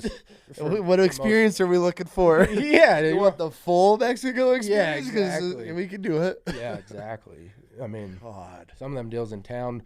A couple years or year before last, I was real fortunate. The ranch owner I work with, selling some sheep hunts and stuff, he let me shoot a sheep on his ranch, and I like to go down like Christmas Day, and hunt that week between New Year's with some of my other clients for deer and stuff, and so that's when I was going to do my sheep hunt. Well, Christmas night, one of the guides that worked for him didn't catch his ride to come down to town to come out to the ranch the next morning, so we're like, we'll just go grab him. A couple hours, he lives right up on the border, and a couple of us get in the truck and we'll drink beer, driving up to town to grab him, and we get to town, and as soon as we get into town, it's Christmas night and it's dead. Mm-hmm. Well, that's weird, and we pull into Wedo's house, and we're sitting there, drink beer. It takes them forever. Nothing happens quick down there. Everyone's pretty relaxed, and it's Christmas night. He's saying bye and stuff. So we're sitting there, and all of a sudden, just the gunfire starts outside. Just pow, pow, pow, pow, and then just boom, big booms. And I mean, I got a video on my phone. I think I've showed you. It's like 9 minutes long, and it's just constant. Pow, pow, pow, pow, pow, pow, pow, pow. Cars on fire, cops running all over and shit. And it finally just stops, and I'm like, all right, time to go. We load up and head towards town, go back to the ranch. Mm-hmm. And the next morning, there's like a local radio deal, and they'll tell all the shit that happened overnight and how many people died and whatever happened, And so we was waiting for the radio and turned it up. So like, dude, there had to have been some bodies on that deal. I mean, it was no bullshit. Like 22 minutes of straight gunfire and fires, and they was popping cars off, blowing up cars and stuff. Like, dude, they had to have got some people. Like 2 guys died. Like two mafia guys died. That's it. Like, yeah, that's it. And I don't know if you can quite see it in that one video. But like, I mean, you guys have seen it overseas and stuff. When they come out shooting, they're doing this number, they ain't naming it nothing, man. Just spraying and praying. Oh yeah, like shooting in the sky half the time, like. But that's how, like, most of the time the real bad shootings are the random people that get whacked, across town and stuff or whatever. There was one town down there, like a bunch of kids it was all just happened to be in like a schoolyard, and a fight was like 6 miles across town, and another, very unfortunate, but luckily they shoot a lot of FMJs down there. So, I mean, I think all them kids, they might have been one that like got killed immediately or something, but most of them were all right. Taking them FMJs ain't doing much, but they was like 6 miles away and took a pile of bullets, and that shit gets out of hand, for sure. That's what, the worst part of all that is kind of the collateral. Usually is, especially when gangs are going at her, rivals, and they're just spraying and praying. They're catching people in their own homes and driving and things like that. It's usually the collateral damage that comes with it. Yeah. And that's where, obviously it's a bad rap, but that's the only time people really get up and up about trying to stop it or trying to change or, stuff like that. And like, we can stop it before that happens too. Would be the nice part. For sure. Yeah. What's the wildest hunt that comes to mind? As far as what? I mean, Yeah, what category? yeah. Fuck, I don't know. What's like one of the most memorable, just wild, chaotic hunts that you've done? Guided or done personal? Um, I mean, Okay, have you ever had any near death experiences on hunts? no, No? not really. I mean, nothing crazy. I mean, I've had like some lions jump out of trees, like trying to grab their tail, and some bears come out of holes or whatever, chasing with dogs. But Yeah. I don't really think them are real close. Nothing's gonna happen really at that point. We went to Africa a couple years ago hunting elephants. Oh, how was that? We was trying to, the guy I was with, like we wanted that either Charging? charging. Okay. And so we hunted a few days, and you put in some miles, hunting free range elephants and stuff, and hiking and getting in there. And a lot of times we got in a couple times on some groups of elephants, and you'd be surprised at how you can't see them. Yeah. Get into some of that thick shit and you can't see nothing. You can't, one of the times we thought the elephant was big enough that we wanted was in there, but we didn't know where the other ones were. Like if they was around us, if they, take off charging, if we're, and the guy I was with was like, that's what we're here for. And, the PH guy, I've become real good friends with him and hunted with him a bit. And he was pretending that he was going along with that, but at the same time, you can't be, expecting that or whatever, Sure. But I mean, that'd be cool. We got in there and shot that elephant like 60 yards or whatever. That's close. I feel. Elephant. Yeah, that was cool. I mean, I got to put a bullet in a live elephant, for nothing really. I feel like an elephant is the one animal. I don't know if I would hunt or not. I've heard guys say once you hunt an elephant, there's nothing that tops it. But at the same time, like, I don't know. I feel like if I had the opportunity, I would go, but I don't know. I just don't know. I think that's on my the one animal on my list, and I'm like, eh. Well, so kind of backing up on that, like the elephant hunt gets a bad rap over there, obviously. For sure. It's a sensitive subject. So where we was hunting, before you book an elephant hunt or whatever and get the paperwork and stuff, they have to, part of the money you pay goes to like a census on the elephants in that concession area. Okay. And so that river valley is supposed to hold 20,000 elephants. Well, they flew it, and they're not even telling you the right number on the low side, and they come back and said there was like 48,000. Well, they was only letting us have one bull elephant, permit. And the guy I was with, like, I was going to try and shoot a tuskless and, stuff like that for fun type of deal, because you can't really bring them, but there's nothing really to bring back, you know.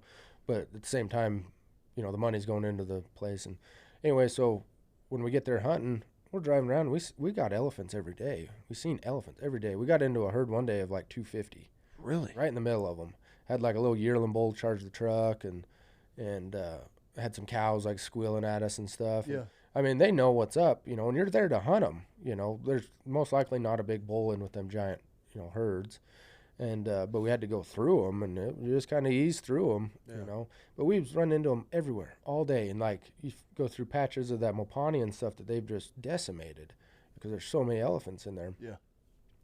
Well, then, everyone's mad about killing the elephant or whatever, but obviously that place is that has double the elephants that it's supposed to hold. Mm-hmm. So we hunted there for 2 weeks or so. Hunted a bunch of stuff. I got a kudu. We was hunting leopards, trying to hunt crocs. Never really had like kind of messed up. Had too many baits out for leopards, and so we had a leopard like on every bait, but like the giant male that we had cameras of, he was just bebopping. We just never outpicked him. Got it. Seen had 3 leopards on a bait in the daylight. It was pretty cool. And probably the coolest thing of that whole deal, there was a giant lion that come through because there's no buffalo in the area. Okay. And we was there to hunt everything, whatever we could. And immediately realizing there's no buffalo in the area, so there's got to be a lion. Well, before we even seen him, had him on camera, they was trying to get a permit for him. It had already been used up, so they was trying to use the next year's one, whatever. Anyway, finally we got him on camera. And he was a good lion for a free-range lion. You Sure. see them, a free-range lion looks like a meth head, has no mane, They're all beat up. Yeah, you see a guy killing a lion, looks like a Maybelline commercial, all poofed out and permed. That's a high fence lion. Yeah. Anyway, this lion had some real good mane on him, and giant cat. I mean, tracks on that things are, you know, Impressive. huge. Anyway, we pull into this water hole, and we was real close. You know, they was about to green light us to shoot it, and they'd figure out the paperwork. If we had, it was basically like if we had the chance to shoot him, and that'll help the paperwork push along. And we was kind of on the fence about doing that. So we pull into this water hole where he'd been, and as we're pulling in there, all the monkeys are in the trees and the birds are quiet. We're like, he's here. So we creep down to the water. He's not on the water. We're checking the camera. I walk over the dike of the pond there, just following his track. Come over the corner, and I didn't really see him, but I seen him, the color of him in this bush, and he roared at like 100 yards and felt it in my chest. Just, and I mean, directed at me like he seen me, you know. And just backed up, you know, and them guys heard it, and they're like grabbing guns. I'm like, no, like he's in a bad spot. Like he was in some thick shit, you know, and he'd already knew we were there, you know. No chance of really getting a shot in there on him, you know, and that's all you want if he's going to come out of there. But that was crazy. We could hear him roaring at night from camp and stuff on like another side of the river. We couldn't hunt, you know, and they could be 5-8 miles away, and you're hearing them. And that thing piped off, bow distance. I felt it in my chest, you know. So that was, you know, that was probably the coolest part of that. But then, you know, we killed a lot of stuff. I killed big old giraffe and a giant kudu, 60-inch kudu, free-range kudu was the biggest one that outfit has ever had, you know. And anyway, we got done with that. Well, the people I went with, we went to like Victoria Falls and did like some touristy stuff. Well, we decided to go to Chobe National Park. It's like the second, third biggest park in Africa. We booked a deal to go over there. And as we're driving in, you can tell the difference. There's no grass. The trees are bare. There ain't shit living there. We drive through the park for hours, dusty roads, hundreds of vehicles and stuff. There ain't nothing. I mean, there's like a couple Impala by like a salt lick. Really? What was the difference in it? There's nothing there. There's no feed. You know, we're out there where we're hunting, they burning. You know, they have water wells that they're pumping water for the animals and stuff. You go to this national park where there's no hunting. It's like $15 a head to get in. You know, how many people does that take to equal what we just paid to shoot an elephant? Yeah. And there's nothing there. None of that money of the tourist fees is getting to the ground.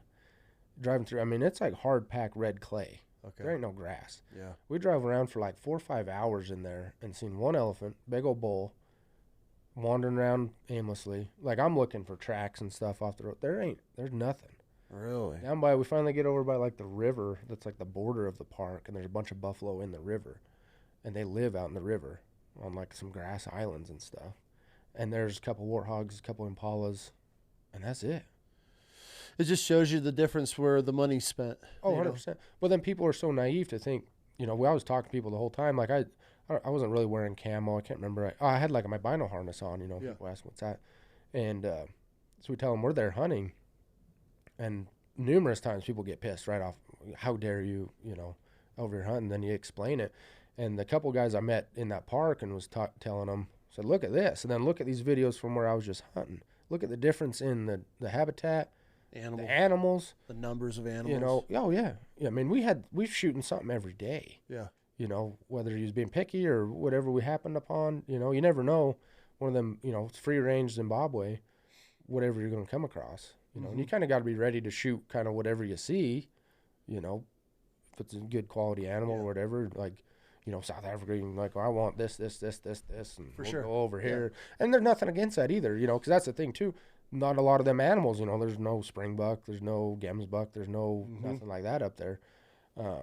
But there's just a difference that people don't even know. You know, everyone's so emotionally attached to for sure the animals, you know, and I get even the giraffe, you know, I mean, we both killed one, and the shit that comes with that is just crazy.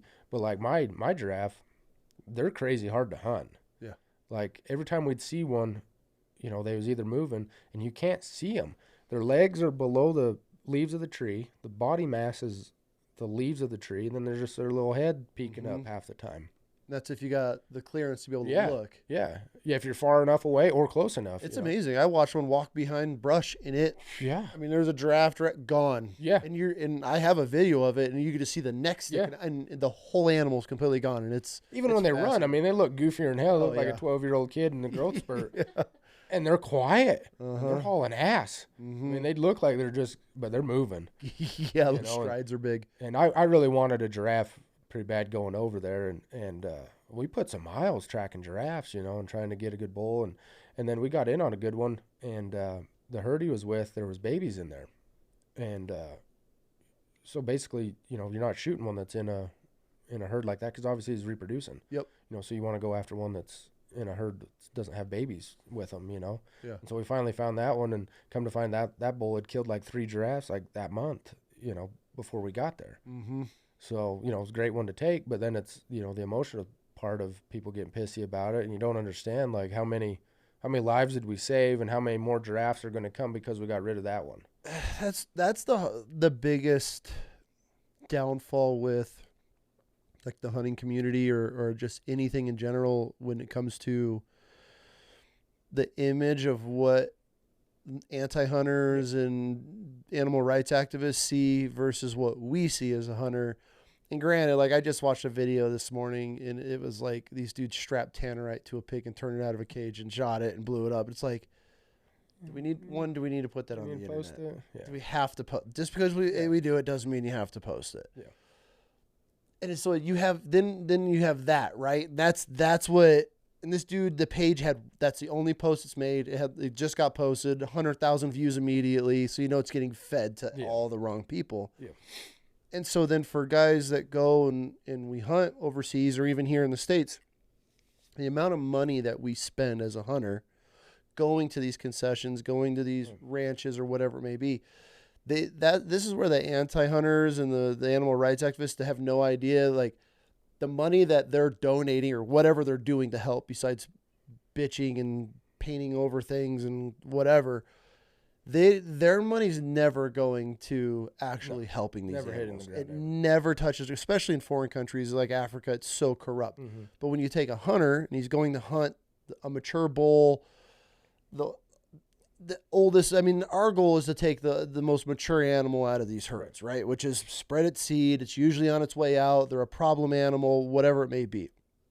But that money that we're spending directly in these communities is making an impact. Yeah. And then meanwhile, you have these anti-hunters or the animal rights that are doing nothing productive for the animal except for throwing a bitch fit. Yeah. And so there's this huge disconnect. But then like at the same time, and I've talked about it and I voice it, I don't agree with like how chickens are in cages, how animals are treated like farm animals, like these cows that have hoof rot and they're just nasty. These pigs that are just living their life in slop. Like for me as a human, like I feel that's inhumane to have an animal living like that. So like I agree on a lot of things that they're protesting and trying to like shut down, but at the same time, like it's mass production.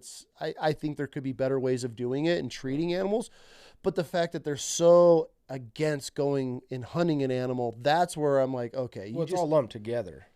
100%. It's never, it's blanket statements on animal cruelty or whatever. 100%. It doesn't, it's not situation by situation basis. Exactly. That poor ass elephant we seen at the park had nothing to eat, dude. He's wandering around. He ain't got no friends. He ain't, there ain't no one around. What's more cruel than slowly starving an animal because you could take photos of it? And, yeah. Or you have a concession that has 40,000 elephants on it. Shooting one a year is all they're letting us shoot. Yeah. It's the same with lions and leopards. I mean, you get so crucified over anything that's a Disney animal. If it's ever been in a Disney movie, God forbid. But it's like these people are so uneducated because they see this guy with a lion, free range lion or whatever, and they're like, fuck, piece of shit. And they call you every name in the book. They wish death upon your children and everything else. Like, what have you done to help that animal? Because that guy just spent 25, 30, 50 grand on a concession that's helping preserve water, food, fencing, anti-poaching, all the stuff that your money spent to actually help the community, help create jobs.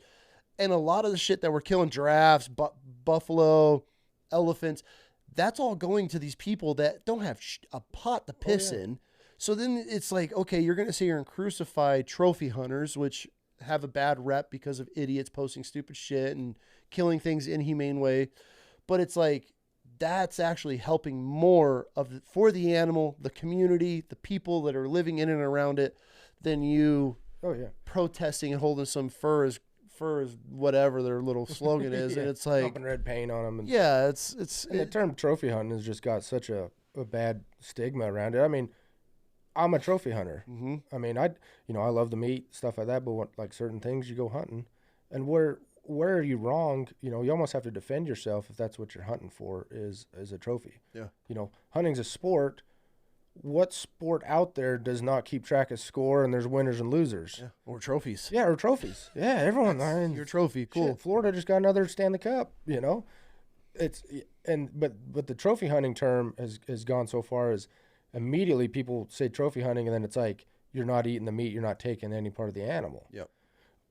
There's not a dang, maybe some pigs in Texas that I've shot that they get thrown away, but there ain't a thing I've ever shot or been around people killing that doesn't get cut up. That elephant, there was 200 people come out of the woods, like randomly, like ladies with bowls on their head, grabbing a hunk of elephant meat and walking through the woods. Like, dog, we got a strap to their chest. So we got a leopard bait, like right where you're going. And Yep. And the only thing left from that elephant was the blood, some blood stain on the dirt, and like half the stomach contents. I've heard that. They took everything. Yeah. Guts. We brought some bones back. We brought the whole skull back. The whole skull got boiled out and brought back. That's pretty sick. Boil out an elephant skull? They mostly like buried it in dirt and like beetled it and stuff. It's a pretty poor job. But in Africa. Well, then the best part is we shot it in the side of the head, and there's no bullet holes in the skull we got back. So they got one somewhere. I don't know. You don't know. I got a big old leg bone off the forearm there carved at the house. It's crazy cool. Yeah. You're not getting much from. We got a bunch of elephant hide and stuff back and made some cool stuff out of it. But yeah, they don't get it, man. And it's very unfortunate because I feel that if the anti-hunting community, the PETA lovers and all that shit, like when it comes to like harpooning these whales and shit and they're drag netting them and like, dude, I'm with you. Yeah. I'm with you. And some people are like, fuck. Like there was the line's over there, There's some things where it's like, okay, we're just massacring animals and I'm 100% for it. But at the same time, it's like, then they look at us and they lump us all into it, that we're just out here just murdering these animals just to murder them. And don't get me wrong, there's a lot of piece of shit people out there that are just doing dumb things. And as a hunter, an outdoorsman, we don't support that. Right. And it's very unfortunate of where the media, where social is taking it, and obviously it doesn't help when we're posting a bear getting arrowed in a tree and then hitting every branch on the way out. It's like, do we have to post that type of stuff? It's just fuel for these antis because that's all they see. They don't see the money you spent, the tags, the time, the into the animals, the dogs, everything that goes into a hunt. They don't see any of that. They don't see the sport in it, which it's not sporty at all. I get it. Some people put stuff out there, and I'm like, yeah, wouldn't do that because it just doesn't seem sporty to me. But to each their own. I mean, everybody's got their preference. So, I just don't think a lot of them people have ever run into someone that can either, explain it and keep emotion out of it. Have like a real conversation. I've sat next to people on airplanes. Oh, for sure. Restaurants. I've run into random people all over.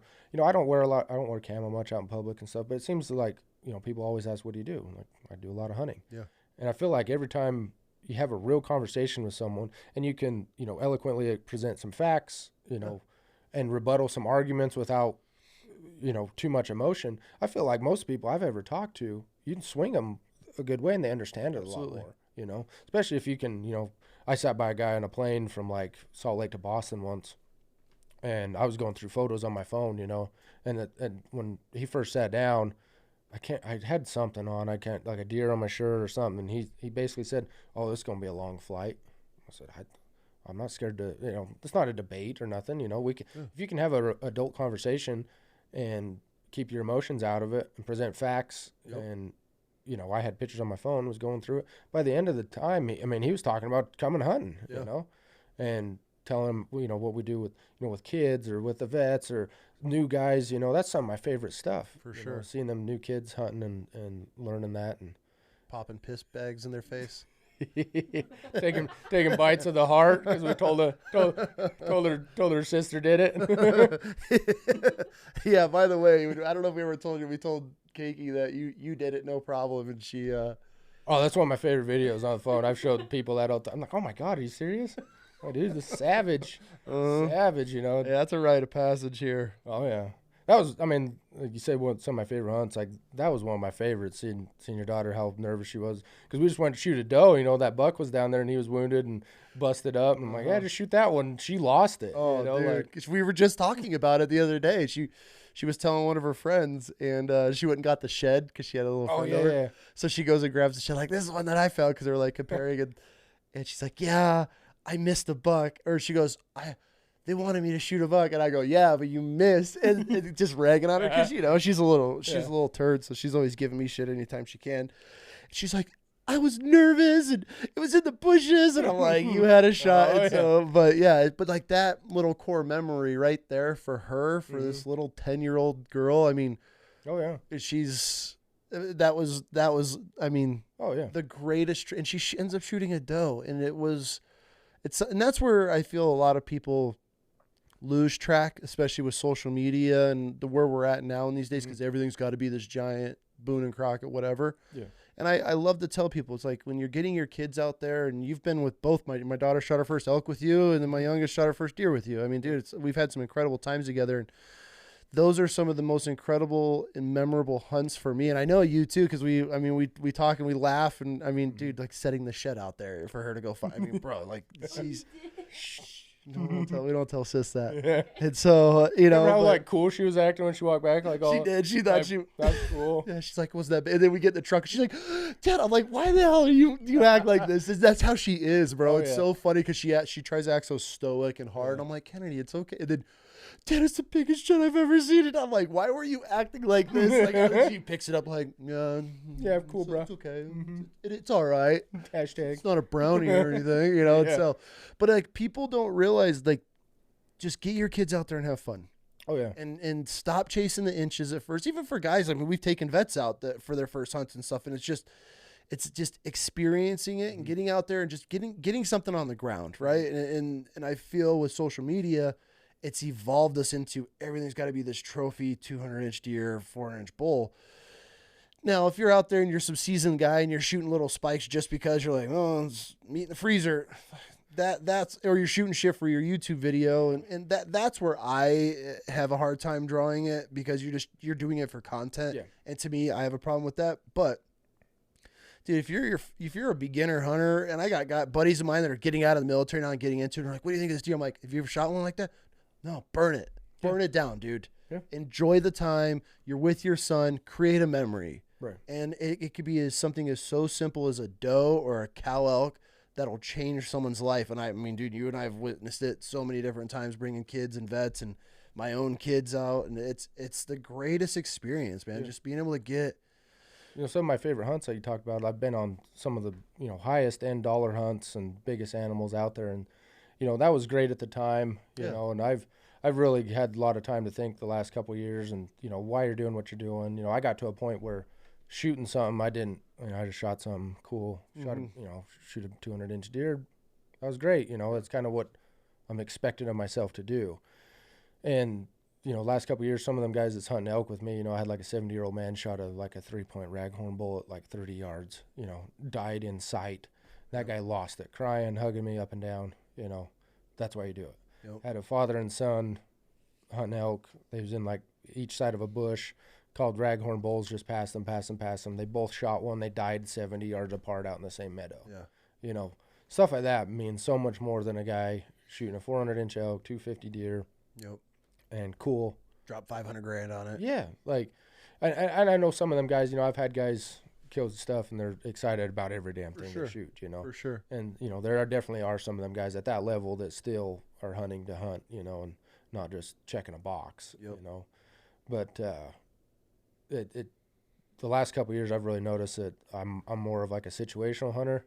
I've been chasing, I like to do like the slams and like one of each thing, I'm about done with my ducks. I've done all my turkeys, I've done all my deer, and stuff like that.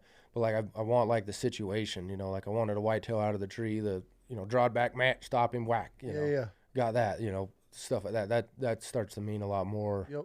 than just shooting something, I mean, I've been fortunate enough to kill a lot of animals, but you got to find a purpose to why you're doing the next one. For sure. If it's just to check the box or to just be hunting or to put it on social media. I mean, I've been off social media for 5 years now. Oh, you lucky bastard. I've killed more shit since I got off the gram than when I did before. That's just, that ain't where it's at. That's where I'm at now. Mine, instead of like me personally, cool. Yeah, I love getting out and putting something on the ground, but doing it with the kids and like just watching them, and it's the after part for me as well. Because we had the rack out back, and dude, I made the initial cuts for Keiki, and here you go. And she sat there and just skinned that whole thing. Dude, I brought it in the house, and I was actually recording a podcast that day. I was like, hey, I can't, like, here's the cuts and follow the lines. And bro, I came down and she had that whole thing, like one whole leg processed out. And she still talks about it. Now when her little friends come over, she's like, can we have deer for dinner? Can we have my deer? Can we have my deer? And that's every time she wants to feed her friends something that she's killed. And so for me as like a father, I'm like, okay, this brings me more joy than me killing myself to try to kill some animal so I could take a grip and grin and put it on the internet that nobody gives a fuck about. And so, but instead it's like, dude, I'm sitting here. She's got her little dog. We're freezing. She's hungry. They get wet. Like they're everything in between that comes with these trips, like to me. And so, dude, I want to thank you personally because we've created some pretty awesome memories as a family up there, just running around having fun. But that's where I'm at. Like I with the kids, like all day, like I want to just spend that time with them, create those memories. Cause those are, dude, like we're going to be talking, I heard deer heads in the back in the garden right now, freaking buried out there. Cause she wanted to keep this doe head. And I'm like, it's a doe. And she's like, yeah, it's my first. I'm like, done. I'm not even going to argue. I'm like, so she's got her doe. She's like, I want to bury it in the ground. The beetles will get it. I'm like, yeah, whatever you want to do. And so, but like that, like something so simple to a little kid it doesn't need to be some trophy animal. And that's where I think a lot of guys actually screw up with kids because they have that pressure and they want their kid to be able to hold some giant ass animal. Oh yeah. I know a guy that, dude, all his kids from their very first animal, all trophies, like giant antelope, giant mule deer, giant bulls. Cause he gets these hookups and I'm like, where do your kids go from here? And they're shooting them in pivots, which there's nothing wrong with. I'll shoot something out of a pivot all day. Yeah. But it's, they've never they've never packed anything off of a mountain. They just roll up, load it in the bed of the truck. They take a couple pictures with it. And that's all those kids know. So it's like from that point, it's like, oh, you're screwed. I mean, remember after Christy shot her elk? We loaded it in the truck. She's like, this elk hunting ain't that hard. Yeah. I am telling that story. Oh, yeah. You're going archery public, yo. Yeah.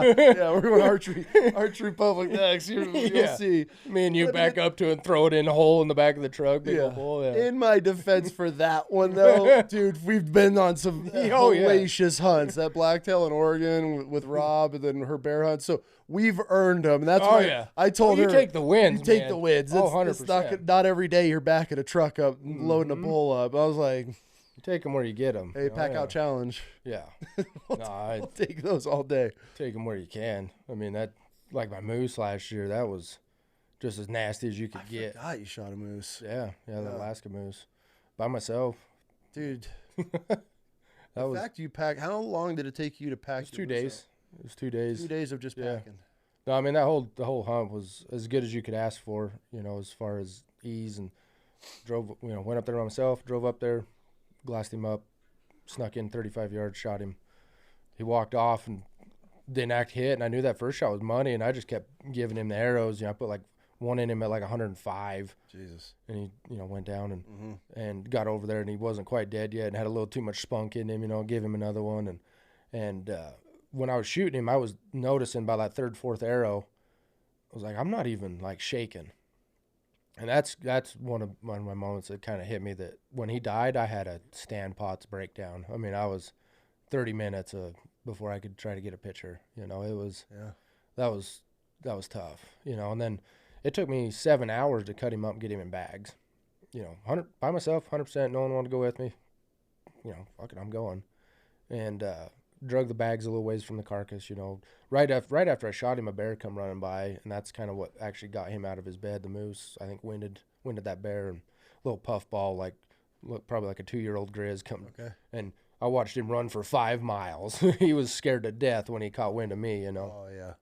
But then yeah, it was like 2 miles one way, and took me 8 trips getting him out, you know. And the hardest part was getting up on my feet, because in that unit you couldn't debone the legs.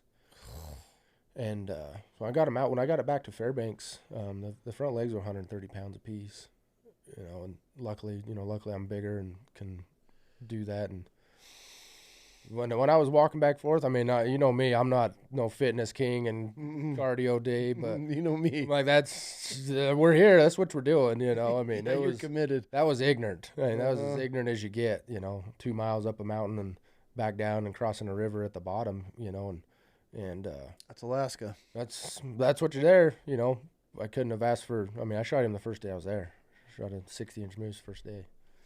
You can't beat that, but no. I feel like so many of your adventures just rolled up right there. Yeah, I'll take them. Like I said, I'll take the wins. Yeah. You know. I was fortunate to draw a bunch of stuff this year. You know. No, you lucky bastard. You know, you got to apply. I tell you all the time. I know. Can't draw if you don't apply. I know. That's like, man, that's almost just as fun for me as playing that game and drawing a tag compared to even going hunting. Yeah. I'm like, well, this is dumb. It's expensive. You know, like I have a couple tags this year I probably won't even spend any time on. A couple deer tags in some other states. And like, well, why did I do that? I dropped $700 on trying to get a deer tag, but I won. I beat the system. I got the tag. Yeah. You know, you got it pretty dialed. Well, if people are looking, because you got some elk hunts, you got whitetail hunts, kind of all over. If people are looking to for some crazy adventures and get on some animals, how do they get a hold of you? I mean, you'd probably reach out through maybe you or something, you know. It's probably easiest. I don't have any social media. My Facebook, I don't do much at all. I do have a website, hehuntco.com, you know, some stuff on there. I think it still works. I don't know. I don't know if I paid the guy to keep the website going, but there's some stuff on there, you know, my Idaho stuff. I enjoy that place I got up there. Is one of my favorite places in the world. It's one of a kind, man. It is one of a kind. It is a special place. There's nowhere else. I mean, you can. The variety and, you know, I mean, yeah, it's some easy elk hunts and stuff, you know, but man, it's beautiful and it's the way hunting and land should be managed, I think, you know. Yeah, you definitely got some numbers on there. It's fun. That's why anytime you call and need help, I'm like, I'm on the way. I'll be right, because there's nowhere else. There's no mountains. That's the best. It's a gentleman's elk hunt, you know. It's a chess match elk hunt. You ain't outworking them. You know, you got to outthink them elk. Yeah. It's a different concept. But. That's a cool spot up there. Yeah. Well, dude, I appreciate you swinging through town, man. Yeah. And sharing some stories and shooting the shit. We've been busy since. Yeah, that's a deer hunt. Yeah, I've been swamp working and stuff, and yeah, we've been busy like that and all over the place. Yeah, still saving the one story for the end. Yes. Okay. You have tried to tell me this story for a while now, and I've always told you to save it, that you got beat up by a group of individuals. Oh, yeah. No, I got the shit kicked out of me bad, like damn near to the hospital. So, and I apologize ahead of time. There's some non-political correct terms. We'll bleep them. We'll bleep them out, but no, one of the, like you said, I've shared this every once in a while. It comes up, and every time you're around, you say no, and you don't even want to hear it because I've been saving it for this podcast for years, you know.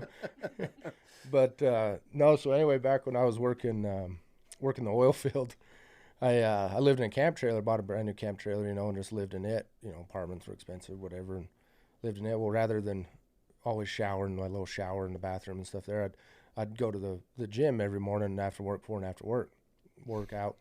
Shower there at the gym locker room and stuff and go about my day.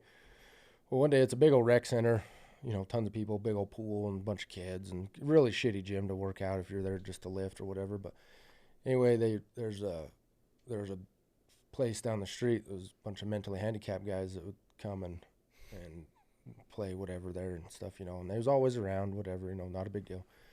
One day I'm in the shower, and it's like the stalls with the curtain.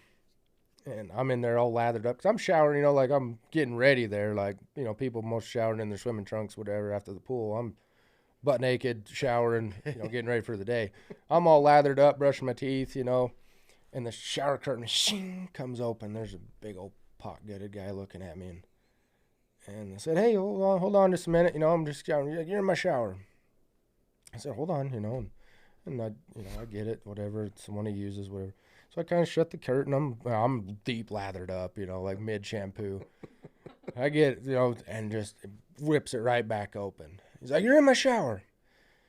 I said, "Matt, buddy, hold on, let me get, and I'm holding him, at this point. I'm like, dude, I'm going to get, yelled at for being naked in front of this guy and his lips hanging out and shit. I'm going to be in trouble."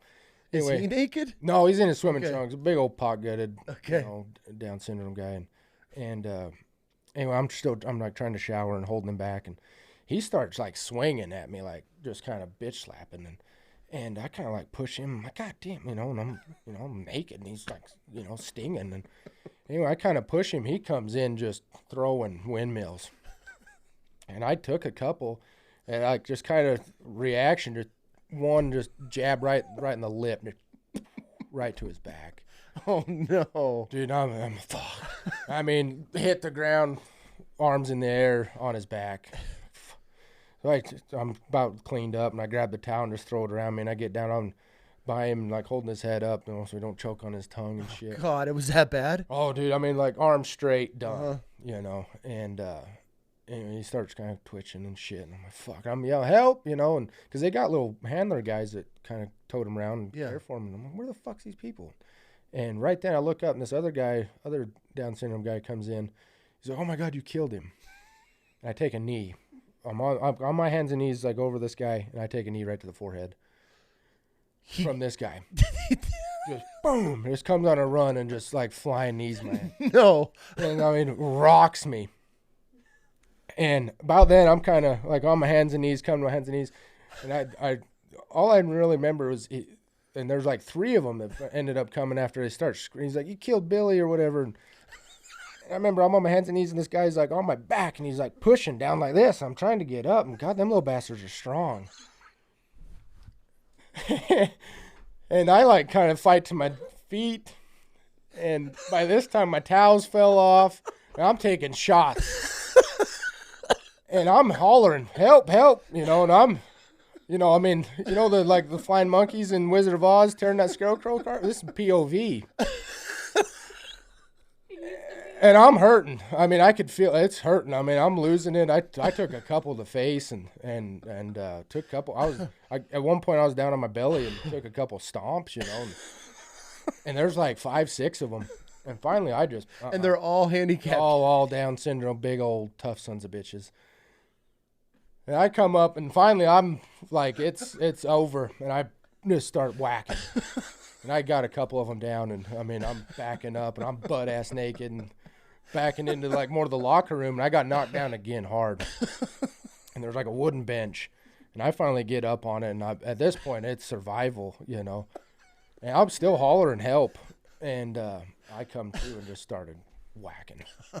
And I knocked 5, 6 of them down, and they're crying and bleeding and shit. And finally some dudes come running in, and they grab me. And I'm hey, whoa, I'm butt naked, mind you. And they're like, hey, what the hell are you doing? Beating up on these guys. I'm like, whoa, whoa, whoa, hey, whoa, no. And I'm bloody. I got a swollen eye and shit. And they're helping. And some of them are crying, running out. And they kind of leave me alone for a second. I grab my clothes, throw pants on, and I get out the door. I'm like, dude, I'm out. And I was late for work and shit. Dude, I go to work and I'm hurting. And I remember I looked in my mirror before I walked into the office there, and black eyes, bruised. Really? Oh, dude, yeah, eyes swollen shut, busted lip, busted nose. And I'm like, well, I got to at least go in and tell them. And I think I lost my phone in it or something. So I go into the office, and I'm like, what the fuck happened to you? I was like, we'll see. And sitting in the office there, back in my office, and trying to clean up and bleeding all over and still getting dressed, And one of the guys, his wife was a cop there in that town, and I can hear them all out there talking, and she's like, yeah, some dude in an oil field uniform come in and beat up a bunch of mentally handicapped dudes at the gym. And I heard, she was on speakerphone, and I heard it. I'm like, oh, fuck. And I could hear it all quiet out there, and this one dude, his name Pedro, he comes peeking around the corner. He's like, you at the gym today? I'm like, yeah. He's like, dude, he's like, I'll call the wife. They'll bring the cops out. They're looking for you. I'm like, fuck. Yeah, like, let's go explain this one. So I had to go down to the cops, and they was pissed. Like, they was ready to beat me up anyway, you know. They heard I just beat up 6-pack of Downsies, and I'm showing them, and I finally had to take my shirt off and show them I was bruised. And I started hurting. I went to the hospital. I had like 3 bruised ribs, a cracked rib, and like a cracked shoulder blade and shit. Yeah, I was tore up. Put some work on you. Yeah, and that's like, you know, they was like, you gotta go apologize. And like, fuck that. Like, I don't need the trauma coming back on them either. You know, they probably forgot about it by now. You know, I ain't gotta see my face and pop back into tremors or something. Yeah, they have a relapse. And Yeah, another fight on your hands. Oh yeah, just come back to windmill, and I don't think I can take round 2. God, bro. Oh, it was bad. I didn't go to the gym for a while after that. I don't blame you. Yeah. Oh my God, I'm so glad that we've saved this story. It's worth it. Through my face. That's about as bad as you get. Yeah, there's not many people that can say they've been beat up by a group of Down syndrome. They say they're strong. They ain't shitting. I mean, they got it. I mean, I've been in a couple scraps, and that one whooped me bad. Oh. But, yeah. Holy shit, that is. Yeah. Yeah. Well, guess what? I don't think we're gonna top that one. Yeah, that might get you canceled. So. Oh no, that one's going live. Holy shit, dude, that is hilarious, bro. Yeah, it wasn't funny at the time, but. No, God no. No, it was scary. I mean, that's top 3 scariest moments of my life. Yeah. Yeah.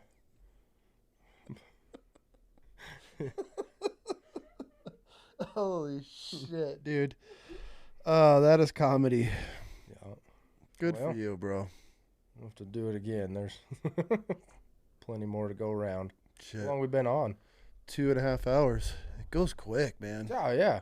That's I was worried that wasn't going to have enough to talk about. But oh, no. We still didn't even talk about our stalker. Oh, Jesus. Yeah, if we could save We'll save that one. We'll save that one. Well, dude, I appreciate it. Oh, it's been fun. Swing by anytime. Yeah. Oh, yeah. We're saving your episode for episode 69 because I already knew it. I knew deep down in your soul that was your number. So Perfect. Well, dude, thank you, man. I appreciate you coming through and catching up. It's always good to see where you're at, and you looked healthy and everything looks good. And yeah. I never know with you sometimes. It's used to be day to day, but we're doing all right now. Good, yeah. Man. Well, thanks, bro. Appreciate you, and I know we'll fucking see you this fall, and yeah, I know you got some hunts, so I don't know if I got to fill in for you up there. Yeah, we gotta go through that a little bit. Yeah. Well, thanks, man. I appreciate your time, and it's always a pleasure. So we'll get you back on. Sounds good. Thanks. Thanks, dude. Appreciate you, man. It's always a pleasure. Oh my fuck. That was so.